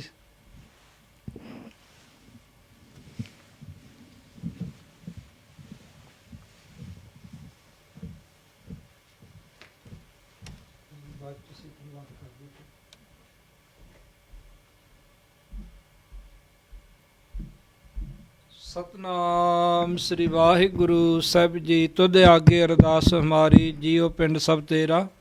ਕਹੋ ਨਾਨਕ ਸਭ ਤੇਰੀ ਵਡਿਆਈ, ਕੋਈ ਨਾਉ ਨਾ ਜਾਣੈ ਮੇਰਾ। ਇੱਕ ਓੰਕਾਰ। ਵਾਹਿਗੁਰੂ ਜੀ ਕੀ ਫਤਿਹ। ਸ੍ਰੀ ਭਗਵਤੀ ਜੀ ਸਹਾਇ ਵਾਰ। ਸ੍ਰੀ ਭਗਵਤੀ ਜੀ ਕੀ ਪਾਤਸ਼ਾਹੀ ਦਸਵੀਂ। ਪ੍ਰਥਮ ਭਗਵਤੀ ਸਿਮਰ ਕੈ ਗੁਰੂ ਨਾਨਕ ਲਈ ਧਿਆਏ, ਫਿਰ ਅੰਗਦ ਗੁਰ ਤੇ ਅਮਰਦਾਸ ਰਾਮਦਾਸੈ ਹੋਇ ਸਹਾਇ। ਅਰਜਨ ਹਰ ਗੋਬਿੰਦ ਨੋ ਸਿਮਰੋ, ਸ੍ਰੀ ਹਰਿ ਸ੍ਰੀ ਹਰਿ ਕ੍ਰਿਸ਼ਨ ਧਿਆਈਐ, ਜੇ ਡਿਠੇ ਸਭ ਦੁਖ ਜਾਏ। ਤੇਗ ਬਹਾਦਰ ਸਿਮਰਿਆ, ਘਰ ਨੌ ਨਿਧ ਆਵੇ ਧਾਏ। ਸਭ ਥਾਈਂ ਹੋਏ ਸਾਜ ਦਸਵੇਂ ਪਾਤਸ਼ਾਹ ਸਾਹਿਬ ਸ੍ਰੀ ਗੁਰੂ ਗੋਬਿੰਦ ਸਿੰਘ ਜੀ ਮਹਾਰਾਜ। ਸਭ ਥਾਈਂ ਹੋਏ ਸਹਾਇ। ਦਸਾਂ ਪਾਤਸ਼ਾਹੀਆਂ ਦੀ ਜੋ ਧੰਨ ਧੰਨ ਸਾਹਿਬ ਸ੍ਰੀ ਗੁਰੂ ਗ੍ਰੰਥ ਸਾਹਿਬ ਜੀ ਦੇ ਪਾਠ ਦੀਦਾਰ ਦਾ ਧਿਆਨ ਧਰ ਕੇ ਬੋਲੋ ਜੀ ਵਾਹਿਗੁਰੂ ਵਾਹਿਗੁਰੂ। ਪੰਜਾਂ ਪਿਆਰਿਆਂ, ਚੌਂ ਸਾਹਿਬਜ਼ਾਦਿਆਂ, 40 ਮੁਕਤਿਆਂ, 8 ਜੱਪੀਆਂ ਤੱਪੀਆਂ, ਜਿਨ੍ਹਾਂ ਨਾਮ ਜਪਿਆ ਵੰਡ ਕੇ ਛਕਿਆ, ਦੇਗ ਚਲਾਈ ਤੇ ਗਵਾਹੀ ਦੇਖ ਕੇ ਅੰਡਟ ਕੀਤਾ, ਤਿੰਨਾਂ ਪਿਆਰਿਆਂ ਸਚਿਆਰਿਆਂ ਦੀ ਕਮਾਈ ਦਾ ਧਿਆਨ ਧਰ ਕੇ ਬੋਲੋ ਜੀ ਵਾਹਿਗੁਰੂ। ਜਿਨ੍ਹਾਂ ਸਿੰਘਾਂ ਸਿੰਘਣੀਆਂ ਨੇ ਧਰਮ ਇਸੇ ਦਿੱਤੇ, ਬੰਦ ਬੰਦ ਘਟਾਏ, ਖੋਪਰੀਆਂ ਲੁਹਾਈਆਂ, ਚਰਖੜੀਆਂ ਤੇ ਚੜਿਆਰਿਆਂ ਨਾਲ ਚਰਾਏ ਗਏ। ਗੁਰਦੁਆਰਿਆਂ ਦੀ ਸੇਵਾ ਲਈ ਕੁਰਬਾਨੀਆਂ ਕੀਤੀਆਂ, ਧਰਮ ਨਹੀਂ ਹਾਰਿਆ, ਸਿੱਖੀ ਕੇਸਾਂ ਸਵਾਸਾਂ ਨਾਲ ਨਿਭਾਈ। ਤਿੰਨਾਂ ਸਿੰਘਾਂ ਸਿੰਘਣੀਆਂ ਦੀ ਕਮਾਈ ਦਾ ਧਿਆਨ ਧਰ ਕੇ ਬੋਲੋ ਜੀ ਵਾਹਿਗੁਰੂ। ਪੰਜਾਂ ਤਖਤਾਂ ਸਰਬੱਤ ਗੁਰਦੁਆਰਿਆਂ ਦਾ ਧਿਆਨ ਧਰ ਕੇ ਬੋਲੋ ਜੀ ਵਾਹਿਗੁਰੂ। ਪ੍ਰਥਮੇ ਸਰਬੱਤ ਖਾਲਸਾ ਜੀ ਕੀ ਅਰਦਾਸ ਹੈ ਜੀ। ਸਰਬੱਤ ਖਾਲਸਾ ਜੀ ਕੋ ਵਾਹਿਗੁਰੂ ਵਾਹਿਗੁਰੂ ਵਾਹਿਗੁਰੂ ਚਿਤ ਆਵੇ। ਚਿਤਾਵਨ ਕਾ ਸਦਕਾ ਸਰਬ ਸੁਖ ਹੋਵੇ। ਜਹਾਂ ਜਹਾਂ ਖਾਲਸਾ ਜੀ ਸਾਹਿਬ ਤਹਾਂ ਤਰ ਸ਼ਰਿਆਤ। ਦੇਗ ਤੇਗ ਫਤਿਹ ਬਿਰਦ ਕੀ ਪੈਜ ਪੰਥ ਕੀ ਜੀਤ। ਸ੍ਰੀ ਸਾਹਿਬ ਜੀ ਸਹਾਇ। ਖਾਲਸੇ ਜੀ ਕੇ ਬੋਲ ਬਾਲੇ ਬੋਲੋ ਜੀ ਵਾਹਿਗੁਰੂ। ਆਪ ਜੀ ਦੇ ਸਿੱਖਾਂ ਦਾ ਮਨ ਨੀਵਾ ਮਤ ਉੱਚੀ ਮਤ ਦਾ ਰਾਖਾ ਵਾਹਿਗੁਰੂ। ਹੇ ਅਕਾਲ ਪੁਰਖ ਆਪਣੇ ਪੰਥ ਦੇ ਸਦਾ ਸਾਈ ਦਤਾਰ ਜੀਓ। ਸ੍ਰੀ ਨਨਕਾਣਾ ਸਾਹਿਬ ਤੇ ਹੋਰ ਗੁਰਦੁਆਰਿਆਂ ਗੁਰਧਾਮਾਂ ਦੇ ਜਿਨ੍ਹਾਂ ਤੋਂ ਪੰਥ ਨੂੰ ਵਿਛੋੜਿਆ ਗਿਆ ਹੈ, ਖੁੱਲ੍ਹੇ ਦਰਸ਼ਨ ਦਿਦਾਰੇ ਤੇ ਸੇਵਾ ਸੰਭਾਲ ਦਾ ਦਾਨ ਆਪਣੇ ਪੰਥ ਖਾਲਸਾ ਜੀ ਨੂੰ ਬਖਸ਼ੋ। ਹੇ ਨਿਮਾਨਿਆਂ ਦੇ ਮਾਨ ਤਾਨਿਆਂ ਦੇ ਤਾਨ ਨੂਟਿਆਂ ਦੀ ਓਟ ਧੰਨ ਧੰਨ ਸਾਹਿਬ ਸ੍ਰੀ ਗੁਰੂ ਗ੍ਰੰਥ ਸਾਹਿਬ ਜੀ ਮਹਾਰਾਜ। ਆਪ ਜੀ ਦੇ ਚਰਨ ਕਮਲਾਂ ਵਿੱਚ ਅਰਦਾਸ ਬੇਨਤੀ ਹੈ ਜੀ। ਉਦਮ ਮਤ ਪ੍ਰਭ ਅੰਤਰਜਾਮੀ ਜੋ ਪ੍ਰੇਰੇ ਤੂੰ ਕਰਨਾ ਦੇ ਮਾਂ ਵਾਕ ਅਨੁਸਾਰ ਆਪ ਜੀ ਨੇ ਕਿਰਪਾ ਕੀਤੀ ਹੈ ਜੀ। ਤੁਹਾਡੀ ਕਿਰਪਾ ਦੇ ਸਦਕਾ ਅੱਜ ਜੋ ਜੇਠ ਦਾ ਮਹੀਨਾ ਪ੍ਰਵੇਸ਼ ਕੀਤਾ ਹੈ, ਸੰਗਰਾਂਦ ਦਾ ਦਿਨ ਹੈ ਜੀ। ਅਕਾਲ ਚੈਨਲ 'ਤੇ ਸਥਿਤ ਗੁਰਦੁਆਰਾ ਸਾਹਿਬ ਵਿਖੇ ਗੁਰਮਤਿ ਸਮਾਗਮ ਸੱਜੇ ਹਨ। ਆਪ ਜੀ ਨੇ ਬਖਸ਼ਿਸ਼ ਕਰਕੇ ਸਤਿਗੁਰੂ ਜੀਓ ਜੇਠ ਦੇ ਮਹੀਨੇ ਦੀ ਵਿਚਾਰ ਦੀ ਸੇਵਾ ਲਈ ਹੈ ਜੀ। ਆਨੰਦ ਸਾਹਿਬ ਦੀਆਂ 6 ਪੌੜੀਆਂ ਦੇ ਗਾਇਨ ਦੀ ਅਰਦਾਸ ਹੈ ਜੀ। ਹੋਈਆਂ ਬੇਅੰਤ ਭੁੱਲਾਂ ਦੀ ਖਿਮਾ ਕਰ ਦੇਣੀ, ਅੱਗੇ ਤੋਂ ਸਾਹਿਬ ਜੀ ਸਮਤ ਬਖਸ਼ਿਸ਼ ਕਰਨੀ। ਪੜ੍ਹੀ ਸੁਣੀ ਬਾਣੀ ਦਾ ਭਾਵ ਸਰਬੱਤ ਸੰਗਤਾਂ ਦੇ ਹਿਰਦਿਆਂ 'ਚ ਵਸਾਣਾ। ਕਿਰਪਾ ਕਰੋ ਗਰੀਬ ਨਿਵਾਜ ਜੀ। ਸ੍ਰੀ ਹਰਿ ਕ੍ਰਿਸ਼ਨ ਧਿਆਈ ਹੈ ਜਿਸ ਡਿਠੇ ਸਭ ਦੁੱਖ ਜਾਏ। ਬਾਲਾ ਪ੍ਰੀਤਮ ਸਾਹਿਬ ਸ੍ਰੀ ਗੁਰੂ ਹਰਿਕ੍ਰਿਸ਼ਨ ਸਾਹਿਬ ਜੀ ਮਹਾਰਾਜ ਸਾਰੇ ਸੰਸਾਰ ਦਾ ਦੁੱਖ ਦੂਰ ਕਰਕੇ ਜੋ ਕਰੋਨਾ ਵਾਇਰਸ ਦੀ ਬਿਮਾਰੀ, ਭਿਆਨਕ ਬਿਮਾਰੀ, ਮਹਾਂਮਾਰੀ, ਇਸ ਦਾ ਨਾਸ਼ ਕਰਕੇ ਸੁੱਖਾਂ ਦਾ ਪ੍ਰਕਾਸ਼ ਕਰੋ ਜੀ। ਇਹ ਮਹੀਨਾ ਸੁੱਖਾ ਭਰਿਆ ਸੰਸਾਰ ਦੇ ਵਾਸਤੇ ਲੈ ਕੇ ਆਵੋ। ਸਤਿਗੁਰੂ ਜੀ ਸਾਡੇ ਔਗਣ ਨਾ ਚਿਤਾਰੋ, ਸਾਡੀਆਂ ਭੁੱਲਾਂ ਨਾ ਚਿਤਾਰੋ, ਸਾਡੇ ਵਿਕਾਰ ਨਾ ਦੇਖੋ ਮਹਾਰਾਜ ਜੀ। ਪਾਪ ਹੀ ਪਾਪ, ਔਗਣ ਹੀ ਔਗਣ ਸਾਡੇ ਦੇ ਵਿੱਚ ਹਨ ਮਹਾਰਾਜ ਜੀ। ਬਖਸ਼ ਦੇਵੋ ਮਹਾਰਾਜ ਜੀ। ਸਾਰੇ ਸੰਸਾਰ ਦੇ ਅੰਦਰ ਠੰਡ ਵਰਤਾਓ। ਅਕਾਲ ਚੈਨਲ ਦੀਆਂ ਸਾਰੀਆਂ ਸੰਗਤਾਂ ਵੱਲੋਂ ਸਤਿਗੁਰੂ ਜੀ ਆਪ ਜੀ ਦੇ ਚਰਨ ਕਮਲਾਂ 'ਚ ਅਰਦਾਸ ਬੇਨਤੀ ਹੈ। ਜੋ ਸੰਗਤਾਂ ਦਸਵੰਧ ਦੀ ਮਾਇਆ ਦੇ ਰਹੀਆਂ ਉਹਨਾਂ ਦੀ ਵੀ ਅਰਦਾਸ ਬੇਨਤੀ ਹੈ ਜੀ। ਮਾਇਆ ਸਫਲੀ ਕਰਨੀ। ਕਿਸਾਨਾਂ ਦੀ ਸਫਲਤਾ ਦੇ ਲਈ ਅਰਦਾਸ ਬੇਨਤੀ ਹੈ। ਖਾਲਸਾ ਪੰਥ ਤੇ ਅਕਾਲ ਚੈਨਲ ਦੀ ਚੜ੍ਹਦੀ ਕਲਾ ਲਈ ਮਹਾਰਾਜ ਜੀ ਅਰਦਾਸ ਬੇਨਤੀ ਹੈ। ਪਵਿੱਤਰ ਕੜਾ ਪ੍ਰਸ਼ਾਦ ਦੀ ਦੇਗ ਸਤਿਗੁਰੂ ਜੀ ਤੁਹਾਡੇ ਦਾਸਰੇ ਪਰਿਵਾਰ ਵੱਲੋਂ, ਹਮਦਰਦ ਪਰਿਵਾਰ ਵੱਲੋਂ ਅਤੇ ਮਾਤਾ ਪ੍ਰਸੰਨੀ ਕੌਰ ਜੀ ਪਰਿਵਾਰ ਵੱਲੋਂ ਸਤਿਗੁਰੂ ਜੀ ਗੁਰੂ ਕੇ ਲੰਗਰਾਂ ਦੀ ਸੇਵਾ, ਕੜਾ ਪ੍ਰਸ਼ਾਦ ਦੀ ਦੇਗ ਦੀ ਸੇਵਾ, ਕੜਾ ਪ੍ਰਸ਼ਾਦ ਦੀ ਦੇਗ ਆਪ ਜੀ ਨੂੰ ਪ੍ਰਵਾਨ ਹੋਵੇ ਜੀ। ਸਤਿਗੁਰੂ ਜੀ ਉਹ ਪ੍ਰਵਾਨ ਹੋਈ ਸਮੂਹ ਸੰਗਤਾਂ ਦੇ 'ਚ ਵਰਤਾਨ ਦੀ ਆਗਿਆ ਬਖਸ਼ੋ ਜੀ। ਕਿਰਪਾ ਕਰੋ ਜੀ। ਪਾਵਨ ਪਵਿੱਤਰ ਮੁਖਵਾਕ ਬਖਸ਼ ਕੇ ਕਿਰਤਾਰਥ ਕਰੋ ਜੀ। ਸਹੀ ਗੁਰਮੁਖ ਪਿਆਰੇ ਮੇਲ ਜਿਨ੍ਹਾਂ ਮਿਲਿਆ ਆਪ ਜੀ ਦਾ ਨਾਮ ਚਿਤਾਵੇ। ਨਾਨਕ ਨਾਮ ਚੜ੍ਹਦੀ ਕਲਾ ਤੇਰੇ ਭਾਣੇ। ਵਾਹਿਗੁਰੂ ਜੀ ਕਾ ਖਾਲਸਾ ਵਾਹਿਗੁਰੂ ਜੀ ਕੀ ਫਤਿਹ। ਬੋਲੇ ਸੋ ਨਿਹਾਲ। ਸਤਿ ਸ੍ਰੀ ਅਕਾਲ। ਵਾਹਿਗੁਰੂ ਜੀ ਕਾ ਖਾਲਸਾ ਵਾਹਿਗੁਰੂ ਜੀ ਕੀ ਫਤਿਹ।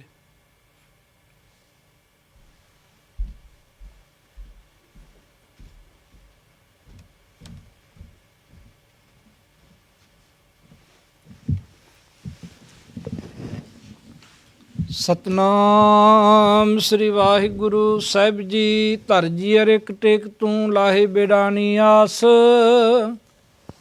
ਨਾਨਕ ਨਾਮ ਧਿਆਈ ਐ ਕਾਰਜ ਆਵੇ ਰਾਸ। ਸੋਰਠ ਮਹੱਲਾ ਪੰਜਵਾਂ। ਹਮਰੀ ਗਣਤ ਨਾ ਗਨੀਆਂ ਕਾਈ ਆਪਣਾ ਬਿਰਦ ਪਛਾਨ। ਹਾਥ ਦੇ ਰਾਖੇ ਕਰ ਆਪਣੇ ਸਦਾ ਸਦਾ ਰੰਗ ਮਾਨ। ਹਮਰੀ ਗੰਤ ਨ ਗਨੀਆਂ ਕਾਈ ਆਪਣਾ ਬਿਰਦ ਪਛਾਨ। ਹਾਥ ਦੇ ਰਾਖੇ ਕਰ ਆਪਣੇ ਸਦਾ ਸਦਾ ਰੰਗ ਮਾਨ। ਸਾਚਾ ਸਾਹਿਬ ਸਦ ਮਿਹਰਬਾਨ। ਬੰਦ ਪਾਇਆ ਮੇਰੇ ਸਤਿਗੁਰ ਪੂਰੈ ਹੋਈ ਸਰਬ ਕਲਿਆਣ ਰਹਾਉ। ਜਿਉ ਪਾਏ ਪਿੰਡ ਜਿਨ ਸਾਜਿਆ ਦਿੱਤਾ ਪੈਨਨ ਖਾਨ। ਆਪਣੇ ਦਾਸ ਕੀ ਆਪ ਪੈਜ ਰਾਖੀ ਨਾਨਕ ਸਦ ਕੁਰਬਾਨ। ਜਿਉ ਪਾਏ ਪਿੰਡ ਜਿਨ ਸਾਜਿਆ ਦਿੱਤਾ ਪੈਨਨ ਖਾਨ। ਆਪਣੇ ਦਾਸ ਕੀ ਆਪ ਪੈਜ ਰਾਖੀ ਨਾਨਕ ਸਦ ਕੁਰਬਾਨ। ਵਾਹਿਗੁਰੂ ਜੀ ਕਾ ਖਾਲਸਾ ਵਾਹਿਗੁਰੂ ਜੀ ਕੀ ਫਤਿਹ। ਹੁਣ ਸਰਦਾਰ ਸੁਰਜੀਤ ਸਿੰਘ ਜੀ ਸੰਗਤਾਂ ਦਾ ਧੰਨਵਾਦ ਕਰਨਗੇ। ਵਾਹਿਗੁਰੂ ਜੀ ਕਾ ਖਾਲਸਾ ਵਾਹਿਗੁਰੂ ਜੀ ਕੀ ਫਤਿਹ। ਵਾਹਿਗੁਰੂ ਜੀ ਕਾ ਖਾਲਸਾ ਵਾਹਿਗੁਰੂ ਜੀ ਕੀ ਫਤਿਹ। ਦਾਸ ਗਿਆਨੀ ਮਹਿੰਦਰ ਸਿੰਘ ਹਮਦਰਦ ਜੋ ਕਿ